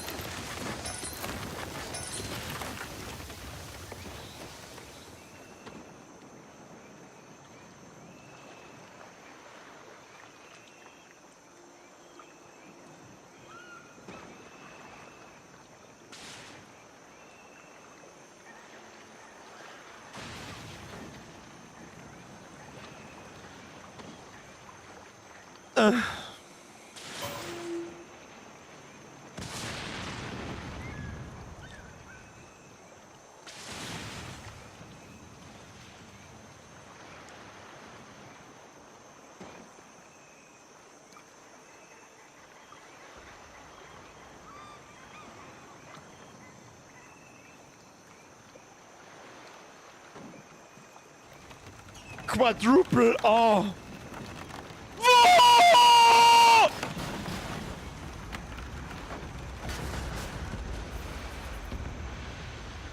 Ich versuche gerade Wörter zu finden, was ich da jetzt dazu sage. Das ist also, wie ich Holz sammelt in dem Spiel. Hat es fürs Quadruple A-Game nicht mehr gelangt, dass ich auf die Insel wenigstens gehe und an den Baum hingehe, sage, dass vielleicht die Objekte nimm und zu meinem Schiff trage, wieder ins Schiff steige und weiterfahre. Echt. Ich fahre an eine Insel ohne und druck im richtigen Zeitpunkt. Komm, halt dein Maul. Schauen wir uns an, wenn wir Kokosnüsse sammeln. Ja, Freunde. Da wird sehr sicher bei Skull and Bones erster Stream 1 von 1 bleiben, fürchte ich. Weil dies war leck. Boah, da muss man schon gescheit viel Bock auf so ein Arcadix-Schifffahrtsspiel haben. Oh wow. Schauen wir mal da, irgendwo hat es geheißen, an Früchte. Früchtige Früchte. Kokosnuss sammeln. Alle.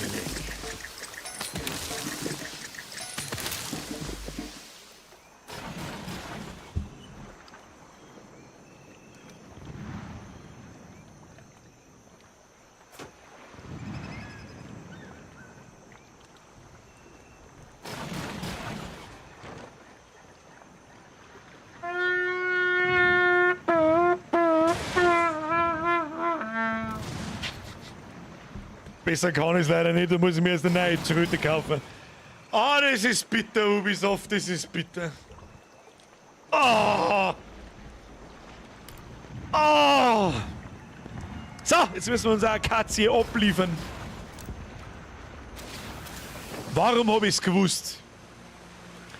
Wenn Ubisoft selber sein eigenes Spiel als ein Quadruple-A-Game bezeichnet, das genau das war. Leck. Oh. Oh. Oh. Wo muss ich überhaupt hin, Mann? Ist ja, natürlich müssen wir die ganze Map wieder zurücksegeln, ist ja klar. Das ist ja klar. 3 Kilometer in die gleiche Richtung. Das Gameplay ist wirklich... Was ist in Sicht? Backboard ist was in Sicht? Ja, da kann man jetzt hinschauen, aber ich hab das gefällt. Zum Insel erkunden muss ich bloß wieder ein Minigame zum Betreten spielen.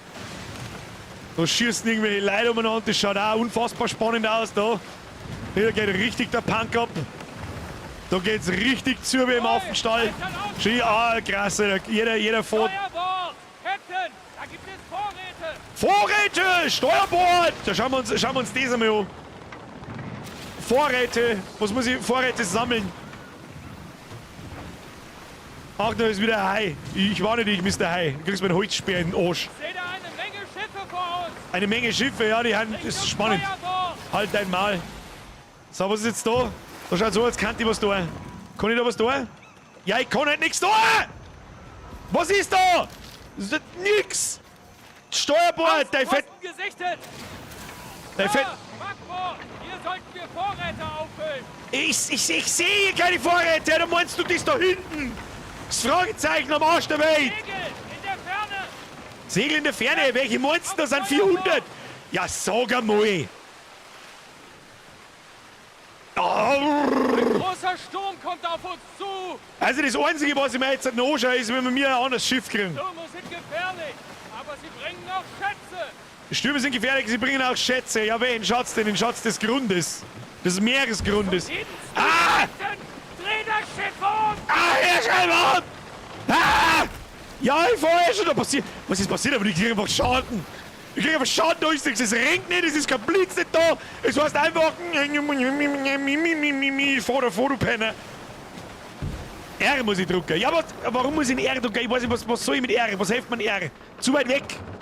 Ich habe offensichtlich ein Pferd, da kann ich so anschauen. Da kann ich so anschauen. Da, Speer. Ich weiß nicht, was... Da. Ich sehe keine Schiffe. Oder Moment mal, jetzt bin ich gleich bei der Stadt. Bin ich gleich bei der Stadt. Muss ich an der Insel vielleicht, wo es Vorräte gibt, mit R draufschauen? Weil so sehe ich ja nichts. Wenn ich 1 Meter daneben stehe. Ist das... Ob es das jetzt recht viel besser macht, ich weiß das nicht. Aber so wie ich das sehe... Segel stehen im Wind, Captain!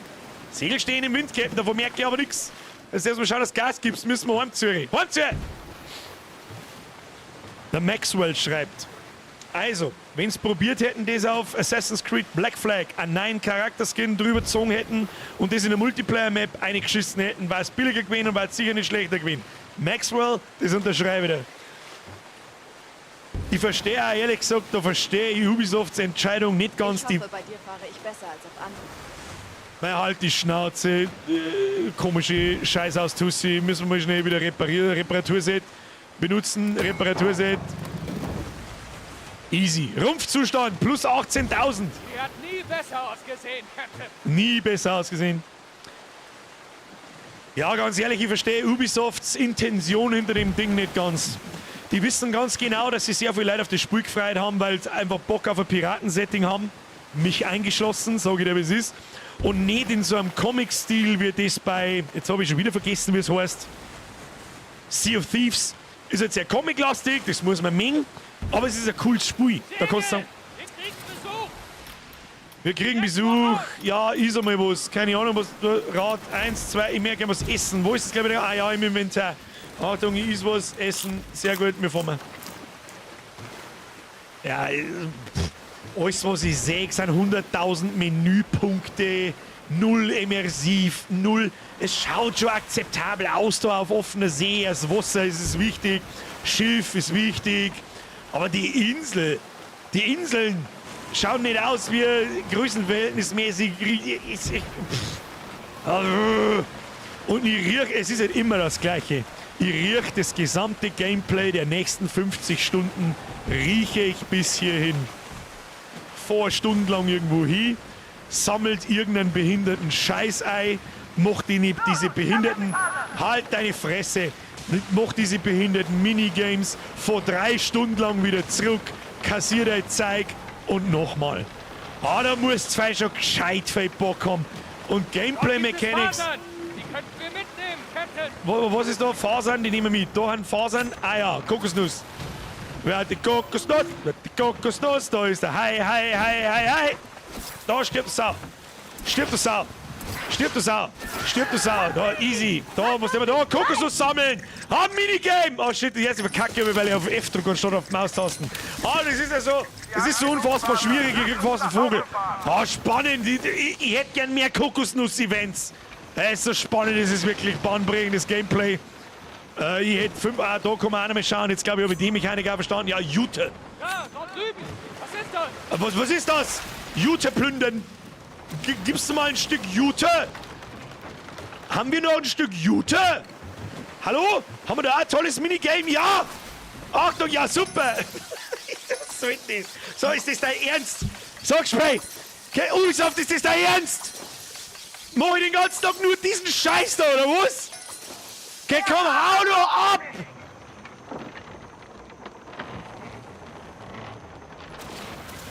Es war so geil.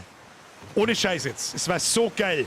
Wenn das hier, mit ein bisschen weniger Menü-Scheiße überall, ich kann mit meinem Boot umeinander fahren, ich kann Kurse auf der Map eingeben, die meine Crew abfährt, mit Geschwindigkeiten ein und was weiß ich, und ich kann währenddessen auf meinem Boot umeinander gehen, ich kann ins Rabennest, sag mal Rabennest, weiß ich nicht, Vogelnest, keine Ahnung. Nicht so laut. Von Bord gehen, näher heransegeln, hätte ich mal fertig lesen sollen.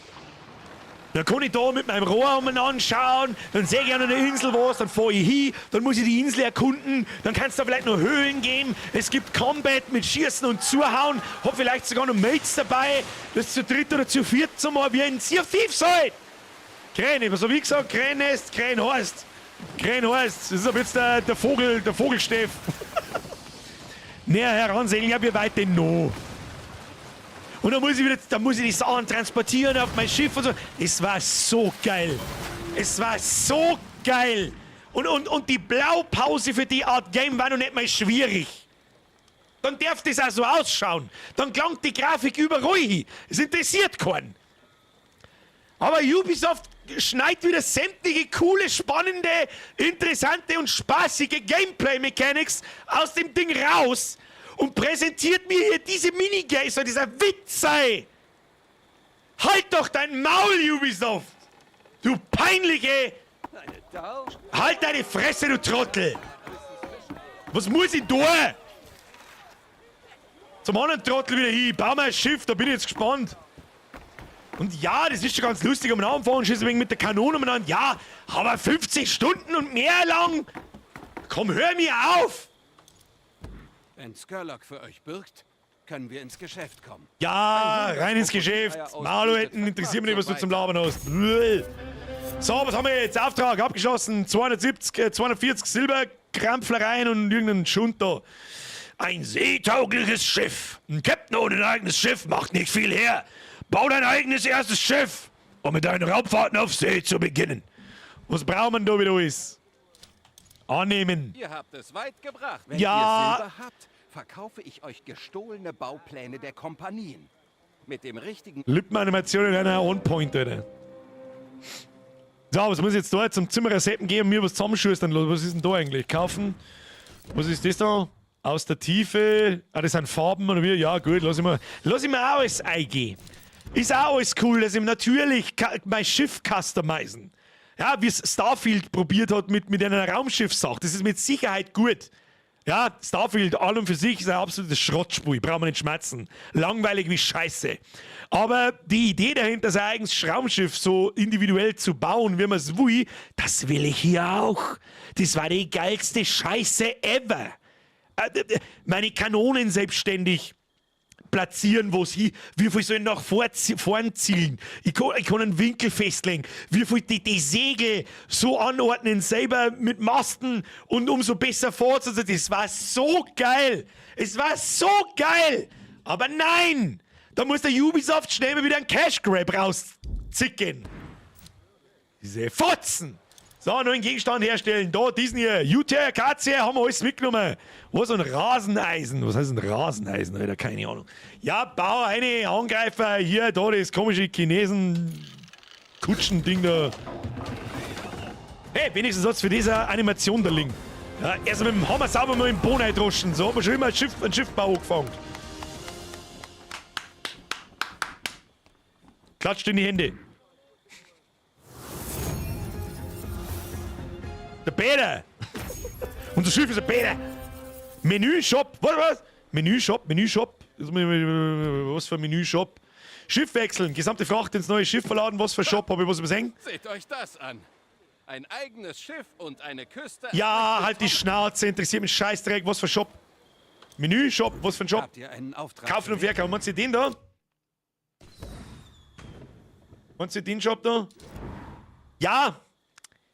Dass ich mein Schiff da customizen kann, falls das jetzt die Anspielung drauf ist, weil ich gerade gerantet habe, wie man sein Schiff zusammenbaut, das lasse ich mir schon alles eingehen. Ja, so Cosmetics und so Sachen. Dient gleichzeitig als Signallicht im Sturm, okay? Das kann auch was, noch besser, richtig gute Sache und so, aber Hauptmenü-Shop, okay, das ist was anderes. Hauptmenü?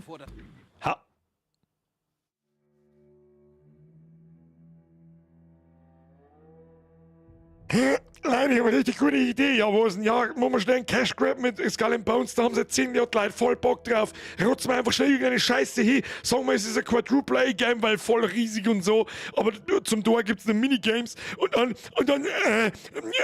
was soll man dann? Da verlangen wir 80 Euro dafür. Und eigentlich müssen es 150 Euro kosten, weil es ja ein Quadruple-A-Game. Und was man dann noch lernen, ja, freilich bauen wir da einen Shop bei. Alter, wenn ich jetzt da drin echt Geld Scheiße finde.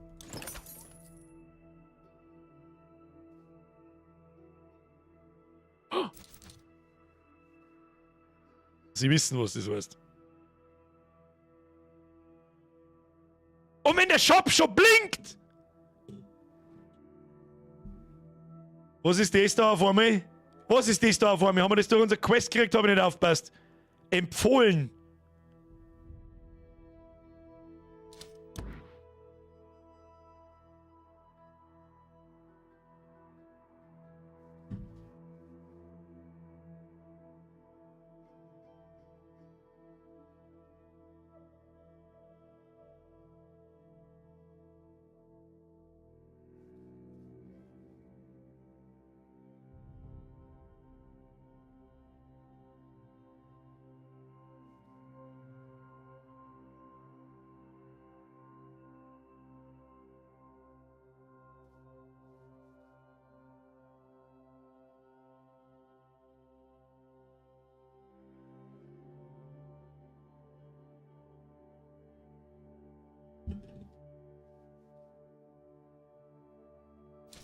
Bester Preis!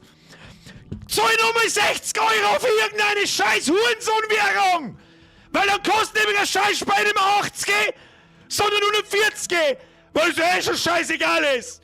Kiste voll Gold, Schachtel voll Gold, Eimer voll Gold, Beutel voll Gold. Jetzt bald mal leck jetzt nicht. Oh, halt dein Maul. Komm, Ubisoft, halt deine dämliche, scheißbehinderte Fresse. Das ist aber wirklich ein Witz. Erster Offizier Schnurrhaar. 800 Gold. Beutel voll Gold. Wieder dasselbe Prinzip wie überall. Es sind sehende Drecksfotzen. Es sind solche Drecks, ohne Scheiß. Ohne Scheiß in einem beschissenen Vollpreistitel.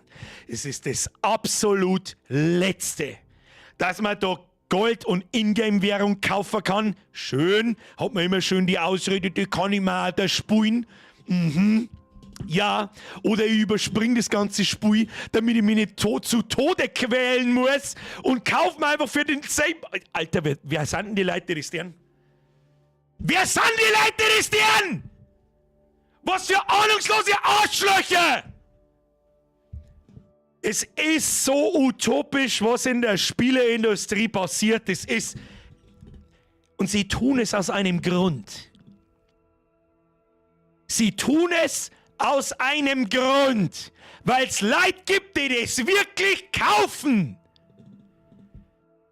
Ich kehrt der PC in den Arsch geschoben. Und eine Scheißdreckskonsole genauso. Und danach... Davor schneide ich es mit einer Kreditkarte auf, schiebt dir der Xbox, deine Playstation oder was weiß ich was in den Arsch. Und nas wieder zu. Und jetzt hat sich das Spiel von selber aufgehängt und weißt du, was du mich kannst? Wer das Spiel kauft für 80 €, ist ein absoluter Ahnungsloser. Absolut, abgrundtief ahnungslos. Heilige Scheiße, wieso? Wie lange ist denn der Shop-Button da schon dort und mir ist er nicht aufgefallen? Weil ich für mich verinnerlicht habe, dass sämtliche Scheiße, die blinkt, dass ich die einfach ausblend. Alles klar. Waffeltrage schreit, les doch mal. Wo denn? Lies mal den gelben Satz. Wo? Was für einen gelben Satz? Ich kann nicht mehr lesen, das Spiel hat sie aufgehängt. Ist einfach zu.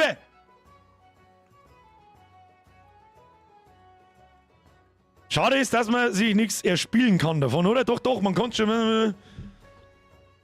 Geht's nur mehr rein. Was ist da gestanden? Schreibt es mir hin. Nur kurz, ist doch scheißegal, ob das nur kosmetisch ist. Was bist denn du für ein Kasperl? Entschuldigung, da muss ich sofort wieder auf jemanden im... Egal, da geht's jetzt nicht um dich, weil es gibt mehr wie dich, das weiß ich. Da meine ich jeden Einzelnen davon. Ist ja nur kosmetisch. Alter, das ist ein Multiplayer-Spiel. Ich komme noch sehr gut drüber. Jetzt pass auf, jetzt erzählt der Papa was aus dem Zweiten Weltkrieg. Jetzt pass auf. Erzählt der Papa was vom Zweiten Weltkrieg. Jetzt pass mir auf. So, da überschlagen wir die Füße. Der Hut sitzt. Es ist mir doch scheißegal, ob das kosmetisch ist oder nicht. Was ist das für ein Argument? Ich versteh's nicht. Macht's das weniger behindert? Der Gipfel war es natürlich, wenn ich mir da Vorteile kaufen kann. Ja, das ist selbstverständlich. Aber trust me, das kommt auch noch. Tu dich mal nicht hinunter, das kommt noch. So, jetzt erzählt einmal der Opa was vom Zweiten Weltkrieg. Damals. Wir schreiben das Jahr 2005. Vielleicht 2006. Weil damals waren wir noch nicht so weit. Da stand ich. Als tapferer untoten Schurke in Orgrimmar. Wir reden von WoW. Da stand ich. Und an mir am AHA Auktionshaus. Werde ich nie vergessen. Steht jemand mit dem Wind Fury. Das ist eine Waffe, die extrem schwierig war zu bekommen.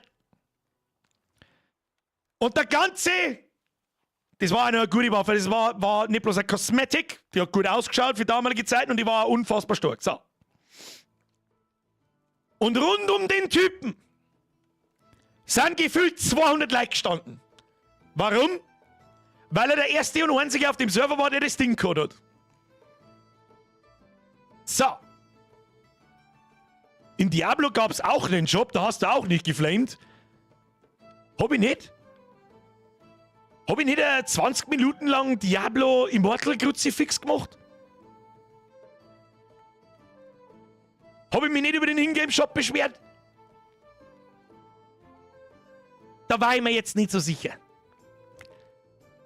Diablo 4 mag auch nicht das beste Spiel der Welt sein, aber ist meilenweit von dem sogenannten Quadruple A-Game hier entfernt.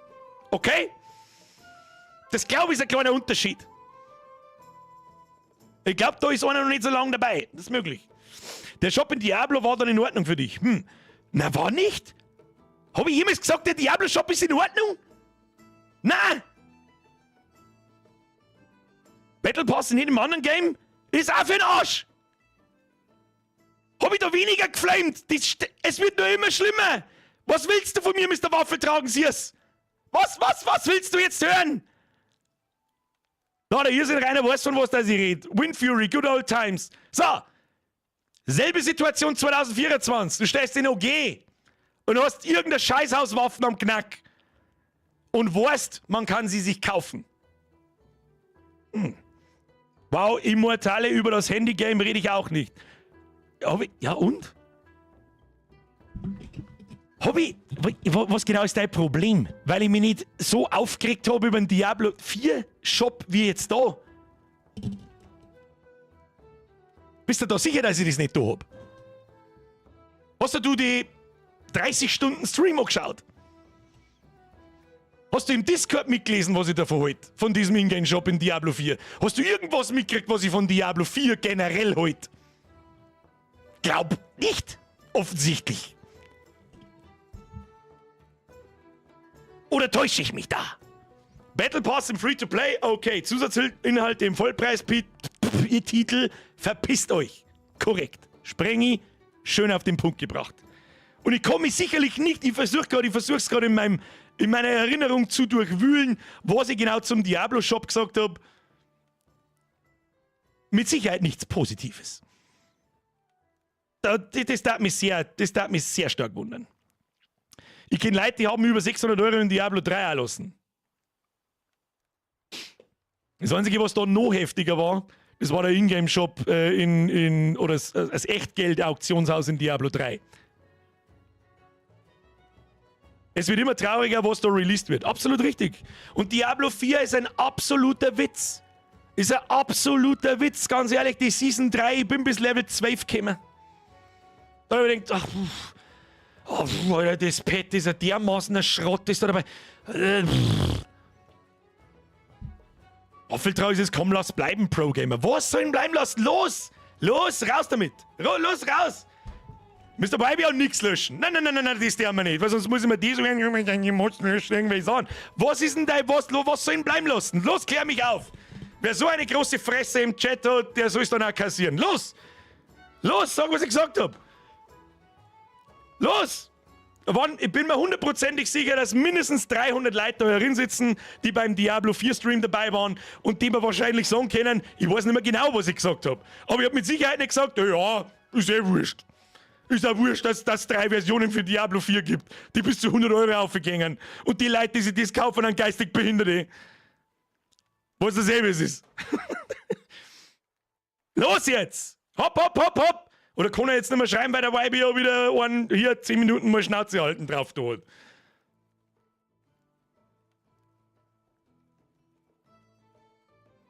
Ich verstehe dein Argument nicht.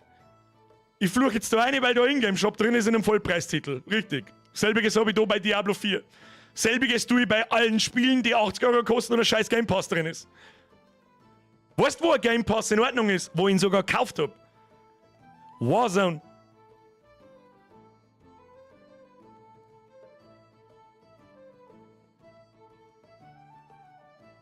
Verdammt!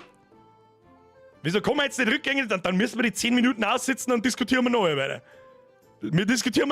Mr. Waffelsepp, das war vom Weibia wahrscheinlich nicht beabsichtigt, dass man es nicht zurücknehmen kann. Weibia hat wieder zugebissen. Weibia, aus! Pfui, aus!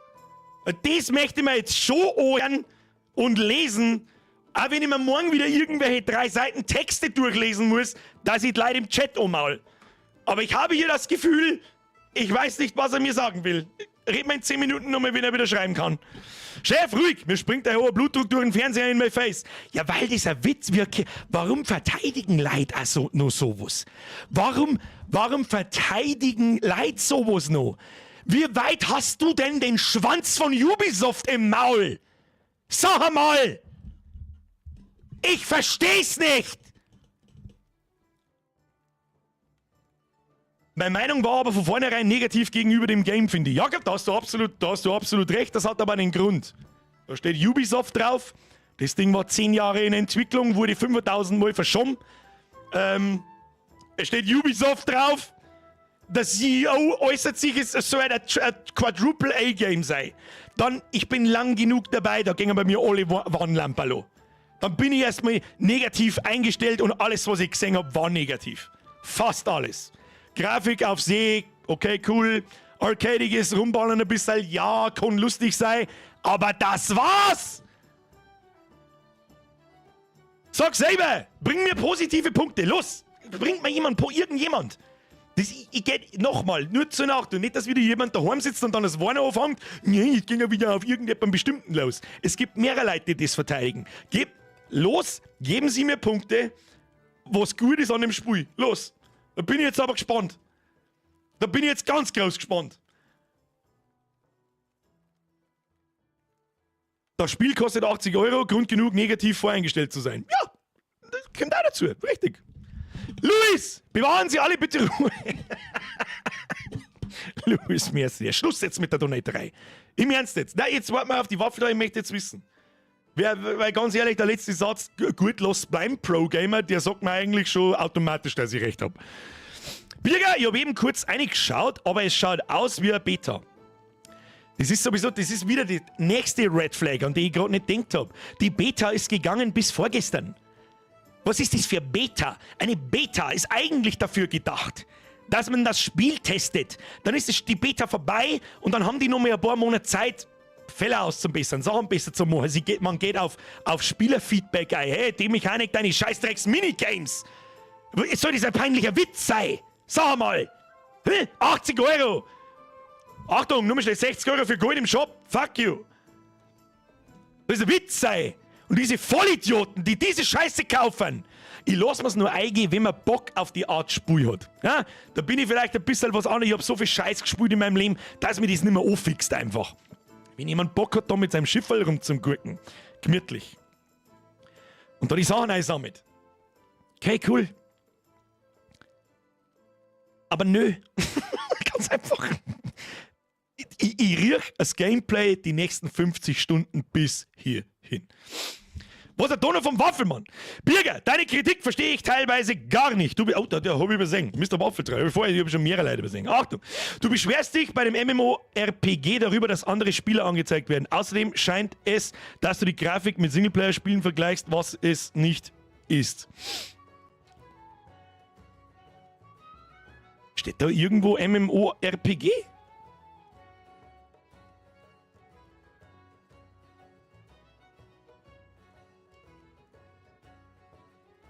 Steht da irgendwo MMORPG? Roleplay?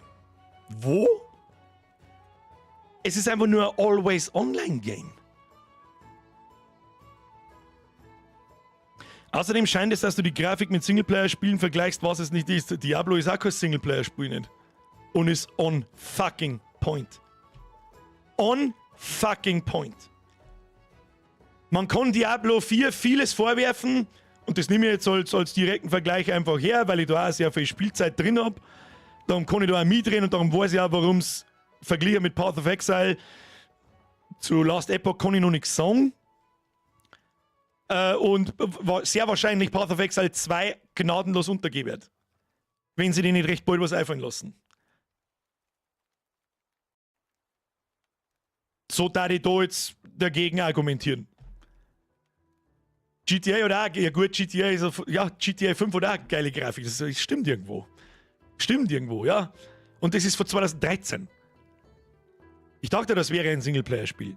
Nein, das habe ich gewusst, dass es ein Multiplayer-Game ist, aber es ist kein MMORPG. Roleplay-Mechaniken sehe ich hier nämlich gar keine. Null. Oder Quests opfern ist kein RPG. Der Joni schreibt, hat mir Preview-Content von dem Spiel angeschaut, wo sie das Endgame zeigen, ist da auch nur mehr Schiffswaffen und das Vorerobern, wie man es aus Black Flag kennt, ist auch nur eine Cutscene. Das ist halt extrem schade, ich kann nicht von dem Schiff runtergehen, für was kann ich überhaupt dann von dem Schiff runtergehen, dann kann ich einfach zu einem Hafen liefern, das war wahrscheinlich dann zu billig. So, habe ich da sonst noch irgendwelche Donations übersehen? Herr Hochsteiger, jetzt wieder 5. Ich hab's gleich wieder deinstalliert. Tja, schade, hat mich eigentlich gefreut. Du, ich darf mich auch über ein verdammtes Piraten-Setting-Game gefreut, das endlich was kann, aber das ist halt, das ist halt, also seid's mir nicht besser, das ist der letzte Rotz, den ich Wieso verteidigt man sowas? Ich verstehe es nicht. Wird irgendwer von Ubisoft zahlt dafür? Muss man Ubisoft nachsimpen, weil es vor 20 Jahren mal, oder fast 20 Jahren gutes Assassin's Creed gemacht haben? Das letzte Mal. Was hat denn Ubisoft noch so gemacht? Anno, okay? Bin stark, ich habe sehr viel Playtime in Anno. Halt ich mein Maul. Ja. Drag! Du hast ja vorhin gesagt, ich kann da nichts tun. Und das ist ein echt trauriger Satz in einem Quadruple 80 € Vollpreistitel mit Ingame-Shop und allem, was dazugehört. Repetitiver Scheißdreck, das kannst du machen. Da haben wir jetzt wahrscheinlich ein bisschen zu wenig gesehen, aber ich gehe schwer davon aus, das beschränkt sich auf die Inseln abfahren, diese Dinger einsammeln. Dann hat da gerade jemand geschrieben, man kann diese Forts angreifen oder die Befestigungen angreifen wie im Black Flag. Das heißt, du fährst außen vorbei und schießt auf sich nicht bewegende Häuser. Ist das dein Ernst, Mann? Also komm, da kann ich nicht mehr aussteigen und dann da irgendwie kämpfen mit ach,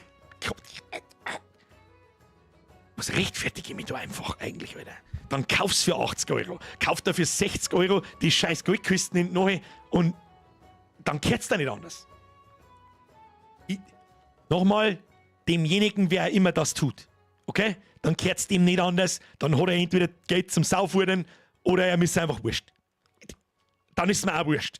Ich versuche einfach nur jeden mit ein bisschen Verstand im Hirn, mit meiner Art, wie es die meisten Hörerinnen kennen, so direkt zu sagen, wie ich kann, bitte nicht. Bitte tu es einfach nicht. Tu es einfach nicht, weil es immer noch schlimmer wird. Beim nächsten Mal kostet mir es später 100 €. Und die scheiß Ingame-Kisten auch nochmal 80. Und beim übernächsten Mal dann 120 € und die Kisten 100. Weil es Leute gibt, die es kaufen. Bitte tun Sie es nicht. Danke. Anita, mehr hast du wieder entwickelt. Aber du kannst eine Miezi kaufen, ja? Ich bin sehr froh, dass ich das Spiel nicht gekauft habe. Wer es einmal antesten will, ja, es gibt bei Ubisoft, wie gesagt, ich werde nicht bezahlt dafür, weder auch bei Microsoft Game Pass und hier auch nicht. Dem kann ich empfehlen, es gibt diesen Ubisoft Plus Account, das ist sowas wie der Game Pass, der kostet momentan 18 €. Der ist auch da einer geworden übrigens. So kurz vor Skull and Bone Release haben wir mal schnell 3 € draufgehauen. Vorher hat er nämlich 15 € gekostet. Dann hast du einen Monat lang das Spiel und noch einige andere. Und ein paar gute Spiele sind ja dabei. Dann ist nicht so viel kaputt. Wer mir eine schnufeln möchte, es gibt von mir ganz klar die Empfehlung dagegen. Mach's ja nicht. Mach's ja nicht.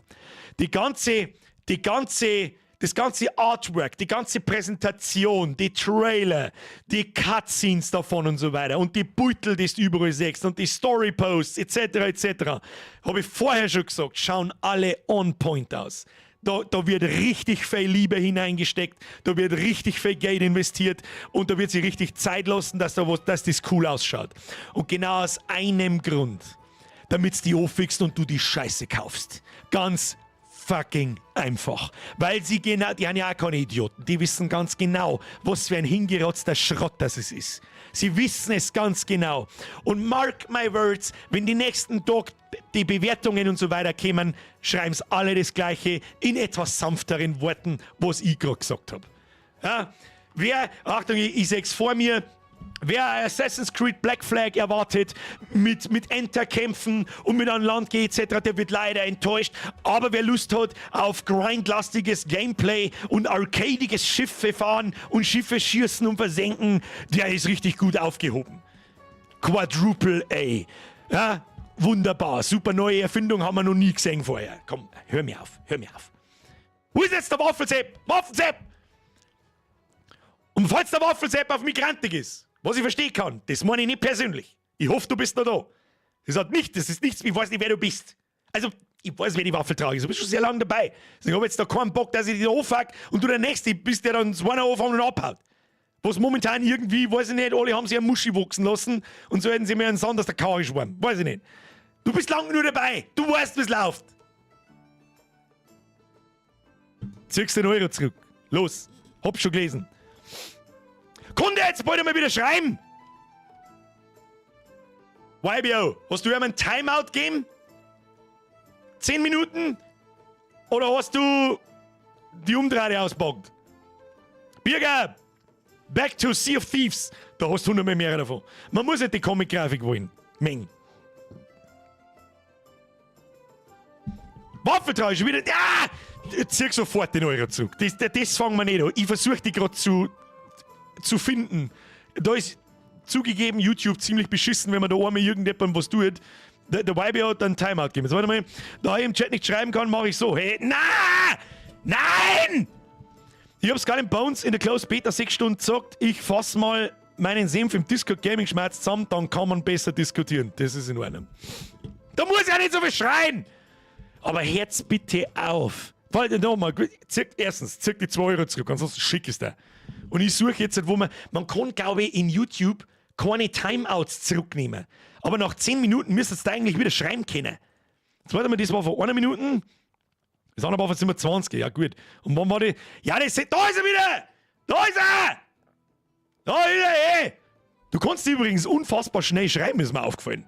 Und zwar unfassbar schnell schreiben. Da kann man zack, da kann man nicht bloß 3 Wörter, sondern ganze Sätze. Das bin ich nicht gewohnt.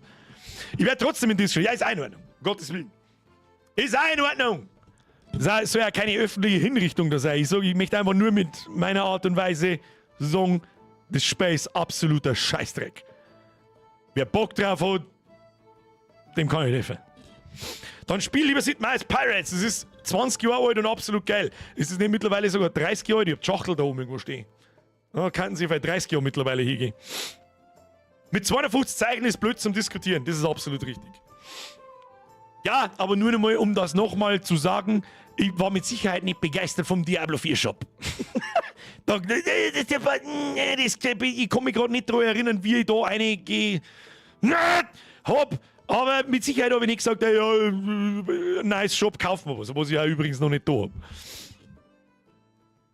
Ich glaube, ich habe sogar 25 Mal gesagt, wenn ich kein Streamer wäre, dann darf ich mir nicht die Version kaufen, wo ihr eine Woche früher spielen könnt. Niemand hier macht das. Wer es macht, muss selber wissen. Bin am Handy und nicht auf der Tastatur, dann gang's besser. Du tippst am Handy auch noch. Es grenzt dann ein Wunder für einen Waffelmann, dass er erstens ganze Sätze schreiben kann, die man lesen kann, sogar noch mit Groß- und Kleinschreibung. Das kann ich auch noch an der Tastatur nicht zusammen. Press F und Waffels-App. Sprengi, die 4 Shop haben wir wegignoriert. Ja, da habe ich vielleicht auch ein bisschen die Fanboy-Brille auf. Muss man auch zugeben. Muss man einfach zugeben. Wenn ich nicht so gerantet habe wie da jetzt, dann habe ich vielleicht so ein bisschen...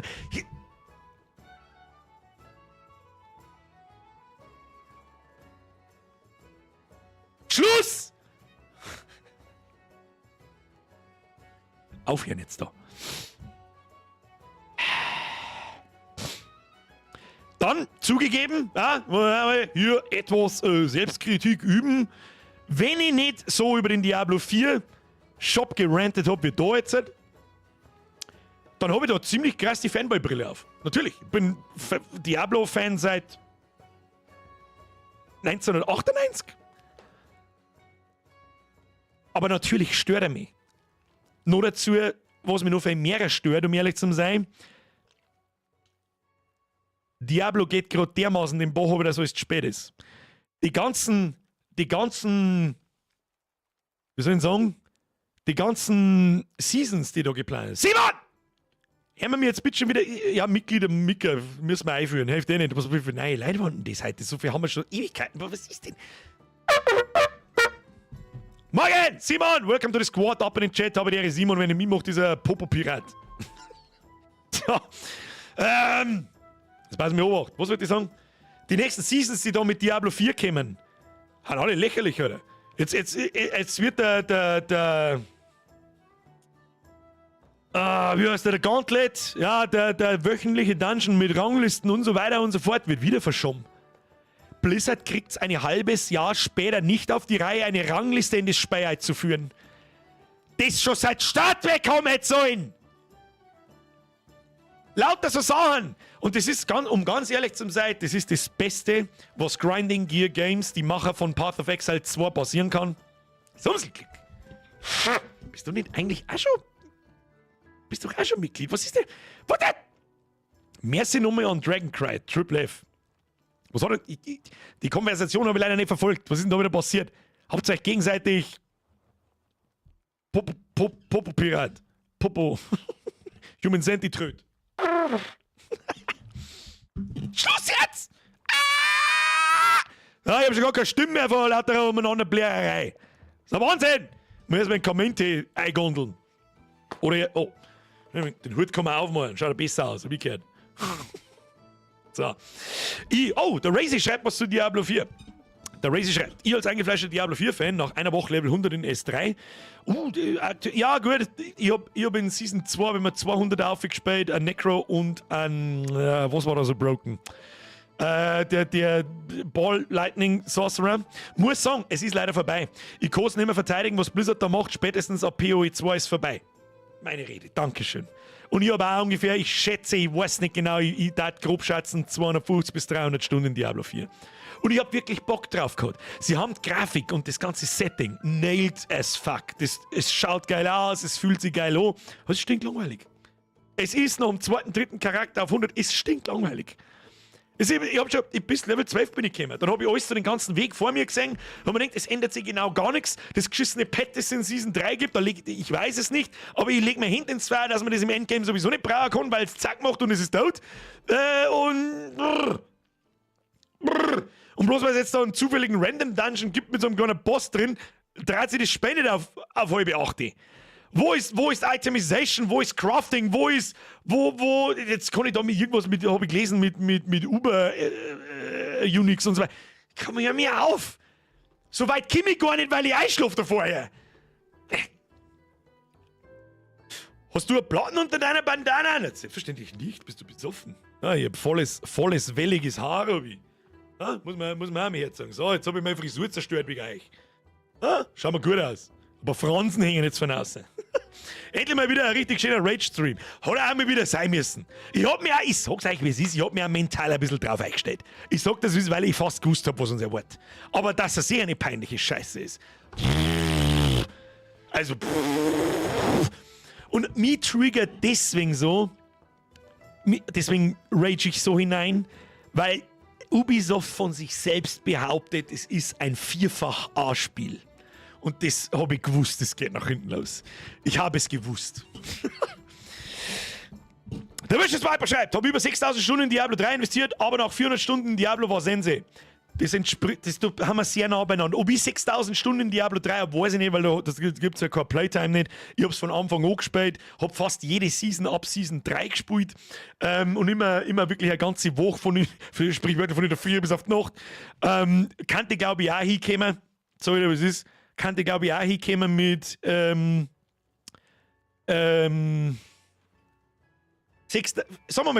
Stunden in Diablo 3 und 300 in Diablo 4, dann war bei mir Sense. Dann warst du ein bisschen resistenter als ich. Aber ja, es ist sehr ähnlich. Ich habe 622 Stunden in Diablo 4 und es enttäuscht mich einfach nur noch. Das ist so traurig. Dann habe ich eine gute Empfehlung. Wisst ihr, was wir mir am Wochenende in einer Woche machen? Freitag in einer Woche. Oder Samstag in einer Woche. Oder vielleicht Freitag und Samstag, weil es ein Spiel ist, das sehr zeitintensiv ist.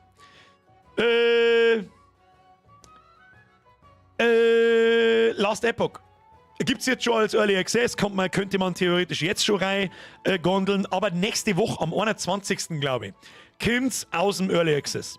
Und dann kommt die Version 1. Und da habe ich sehr viel Positives gesehen und gelesen. Das werden wir uns anschauen. Als Alternative zu Diablo 4. Und das machen wir am Freitag und Samstag. Da gehen dann die Streams auch nicht als Video online und so. Die werden dann auf nicht gelistet, so wie früher. Aber das werden dann längere Streams. Ja? Nicht 2 Stunden, aber halt mal mindestens 3, vielleicht 4. Je nachdem, wie gut das Spiel ist. Es ist natürlich auch zu kurz, um ins Endgame zu kommen. Und bei ARPGs ist das Endgame alles, was mich eigentlich interessiert. Aber auf dem Weg dahin können wir ja vielleicht schon mehr erkennen, was kann's nicht und so weiter. Schauen wir mal. Kriegen wir hin. So! Last Epoch ist ganz lustig. Ich bin gespannt. Ich habe mir noch nicht früh geschaut, aber was ich gesehen habe, mehr durch Zufall als durch Absicht, sehr positiv bis jetzt. Sehr positiv. Und lieber unterstütze ich einen so einen kleinen Indie-Entwickler als die Halsabschneider-Firma Blizzard, die endgültig tot ist. Das ist einfach, wie es ist. Jetzt ist der Präsident gegangen. Das, glaube ich, war der letzte Überlebende von den ursprünglichen Blizzard Boys. Und sie haben ein Weiberleid eingestellt, die vorher für Call of Duty. Richtig gehört. Der Präsident von Blizzard ist jetzt eine Alte, die vorher sich um Warzone oder Call of Duty gekümmert hat. Da sehe ich eine richtig rosige Zukunft für World of Warcraft, für, was war das andere, was wir gerade geredet, für Diablo 4 und etc. etc. Kannst du alles in die Tonne treten. Die großen Helden sind tot. Blizzard, Bethesda, etc. etc. Kannst du alles vergessen. Schnellix schreibt, bin raus, danke für die Unterhaltung, Triple F für die Mods, das sage ich auch. So, Kinder. Jetzt schleichen wir uns. Genug reingerantet. Schöne Grüße an den Nachschau-Squad. Kuss auf die Nuss. Ich hoffe, ich habe Ihnen nicht zu viel geplärrt. Aber hörst jetzt du auf! Schluss aus! Pfui! Dass Ubisoft nicht so abliefert, wie sie es behaupten, sehe ich auch so. Aber für das, was es ist, abgesehen vom Kaufpreis, ist es dennoch spielbar. Wie gesagt, die 6 Stunden haben mich angefixt und auf MMOGA sind es 50. Ist immer nur 2. 2 für das Spiel. Ich sag das, es ist zu viel für dieses Spiel. Zu viel? Zu viel. Wer dafür das Geld ausgeben will, der es. Wenn du Spaß damit hast, dann ignoriere, was ich gesagt habe und denk dir einfach, der fette Trottel im Internet halt einmal. Fuck you and see you tomorrow. Machen wir es so. Aber ich für meinen Teil bin mit anderen Spielen und anderen Art und Weise aufgewachsen. Geht so nicht. Und ich finde es Spiel für den Arsch. Also, vor allem immer im direkten Vergleich mit Black Flag. Aber da wird man halt schon anders, gell? Waffentrag, Sepp! Merci dir. Kuss auf die Nuss. So, jetzt schreiben wir uns Bett. So schaut's aus. Vielen lieben Dank fürs Zuschauen. Nicht vergessen, Like-Button smashen, jeder Rant, jede graue Strähne. Ja, hier. So, ich komme mit meiner eigenen. Und ja, ich hab's vorher schon gelesen. Ich hab länger nicht Haare, wenn man meint. Ich weiß, wenn ich da hinten so zusammendüdelt, dann schaut das aber noch so wenig aus. Vor allem, wenn ich es da hinten zusammendüdelt, dann hängen aber so 5000 Fransen lange davon und so. Und die rendert eigentlich grundsätzlich das scheiß Greenscreen immer aus. Da, wenn ich das da so einhalte, dann verschwinden sie einfach. Siehst du das? Als hätte ich keine Haare nicht. Das ist irgendwie für den Arsch. Aber die haben schon ziemlich lang. So habe ich euch aber auch oft genug gesagt. Danke fürs Zuschauen. Ich hoffe, Sie hatten einigermaßen Spaß. Kurze Side Note. Nicht alles so ernst nehmen, was ich sage. Kuss auf die Nuss. Danke für die ganzen Mitgliedschaften. Das waren halt überdimensional viel. Ich weiß nicht, was das sollen hat. Ich weiß auch nicht, was das da soll. Okay, was ist das da? Das ist ein Hodern. Kuss auf die Nuss. Ich wünsche euch eine gute Nacht. Vielen Dank für die ganzen Donations. Da haben auch wieder ein paar Leute umeinander übertrieben. Wir Pflag. Schluss damit! Dem Rest, welcome to the squad. Dankeschön für die ganzen alten Mitgliedschaften da, wo teilweise welche dabei sind mit 87 Monaten und keine Ahnung. Triple F für die Moderatoren. Und ab in den Chat. Ein ganz klassisches Hashtag Schädrapse. Ja? Dann werden wir das so beenden. Wir sehen uns spätestens nächsten Montag mit 3 anreitige Spiele oder mit Uncharted 4. Das weiß ich noch nicht. Eins von beiden, das entscheiden wir. Das lasse ich euch wieder abstimmen. Sag ich euch, was ist. Das lasse ich euch am Sonntag oder am Samstag oder was weiß ich wann abstimmen im Discord. Und wo es mehr Stimmen hat, kommt am Montag und das zweite kommt am Mittwoch. So! Und jetzt verpisst euch! Und gibt nicht so viel Geld für Mikrotransaktionen aus. Dankeschön. Und wer vorbestellt, Popomann. Habe! Jetzt schaut's, das lang gewinnt.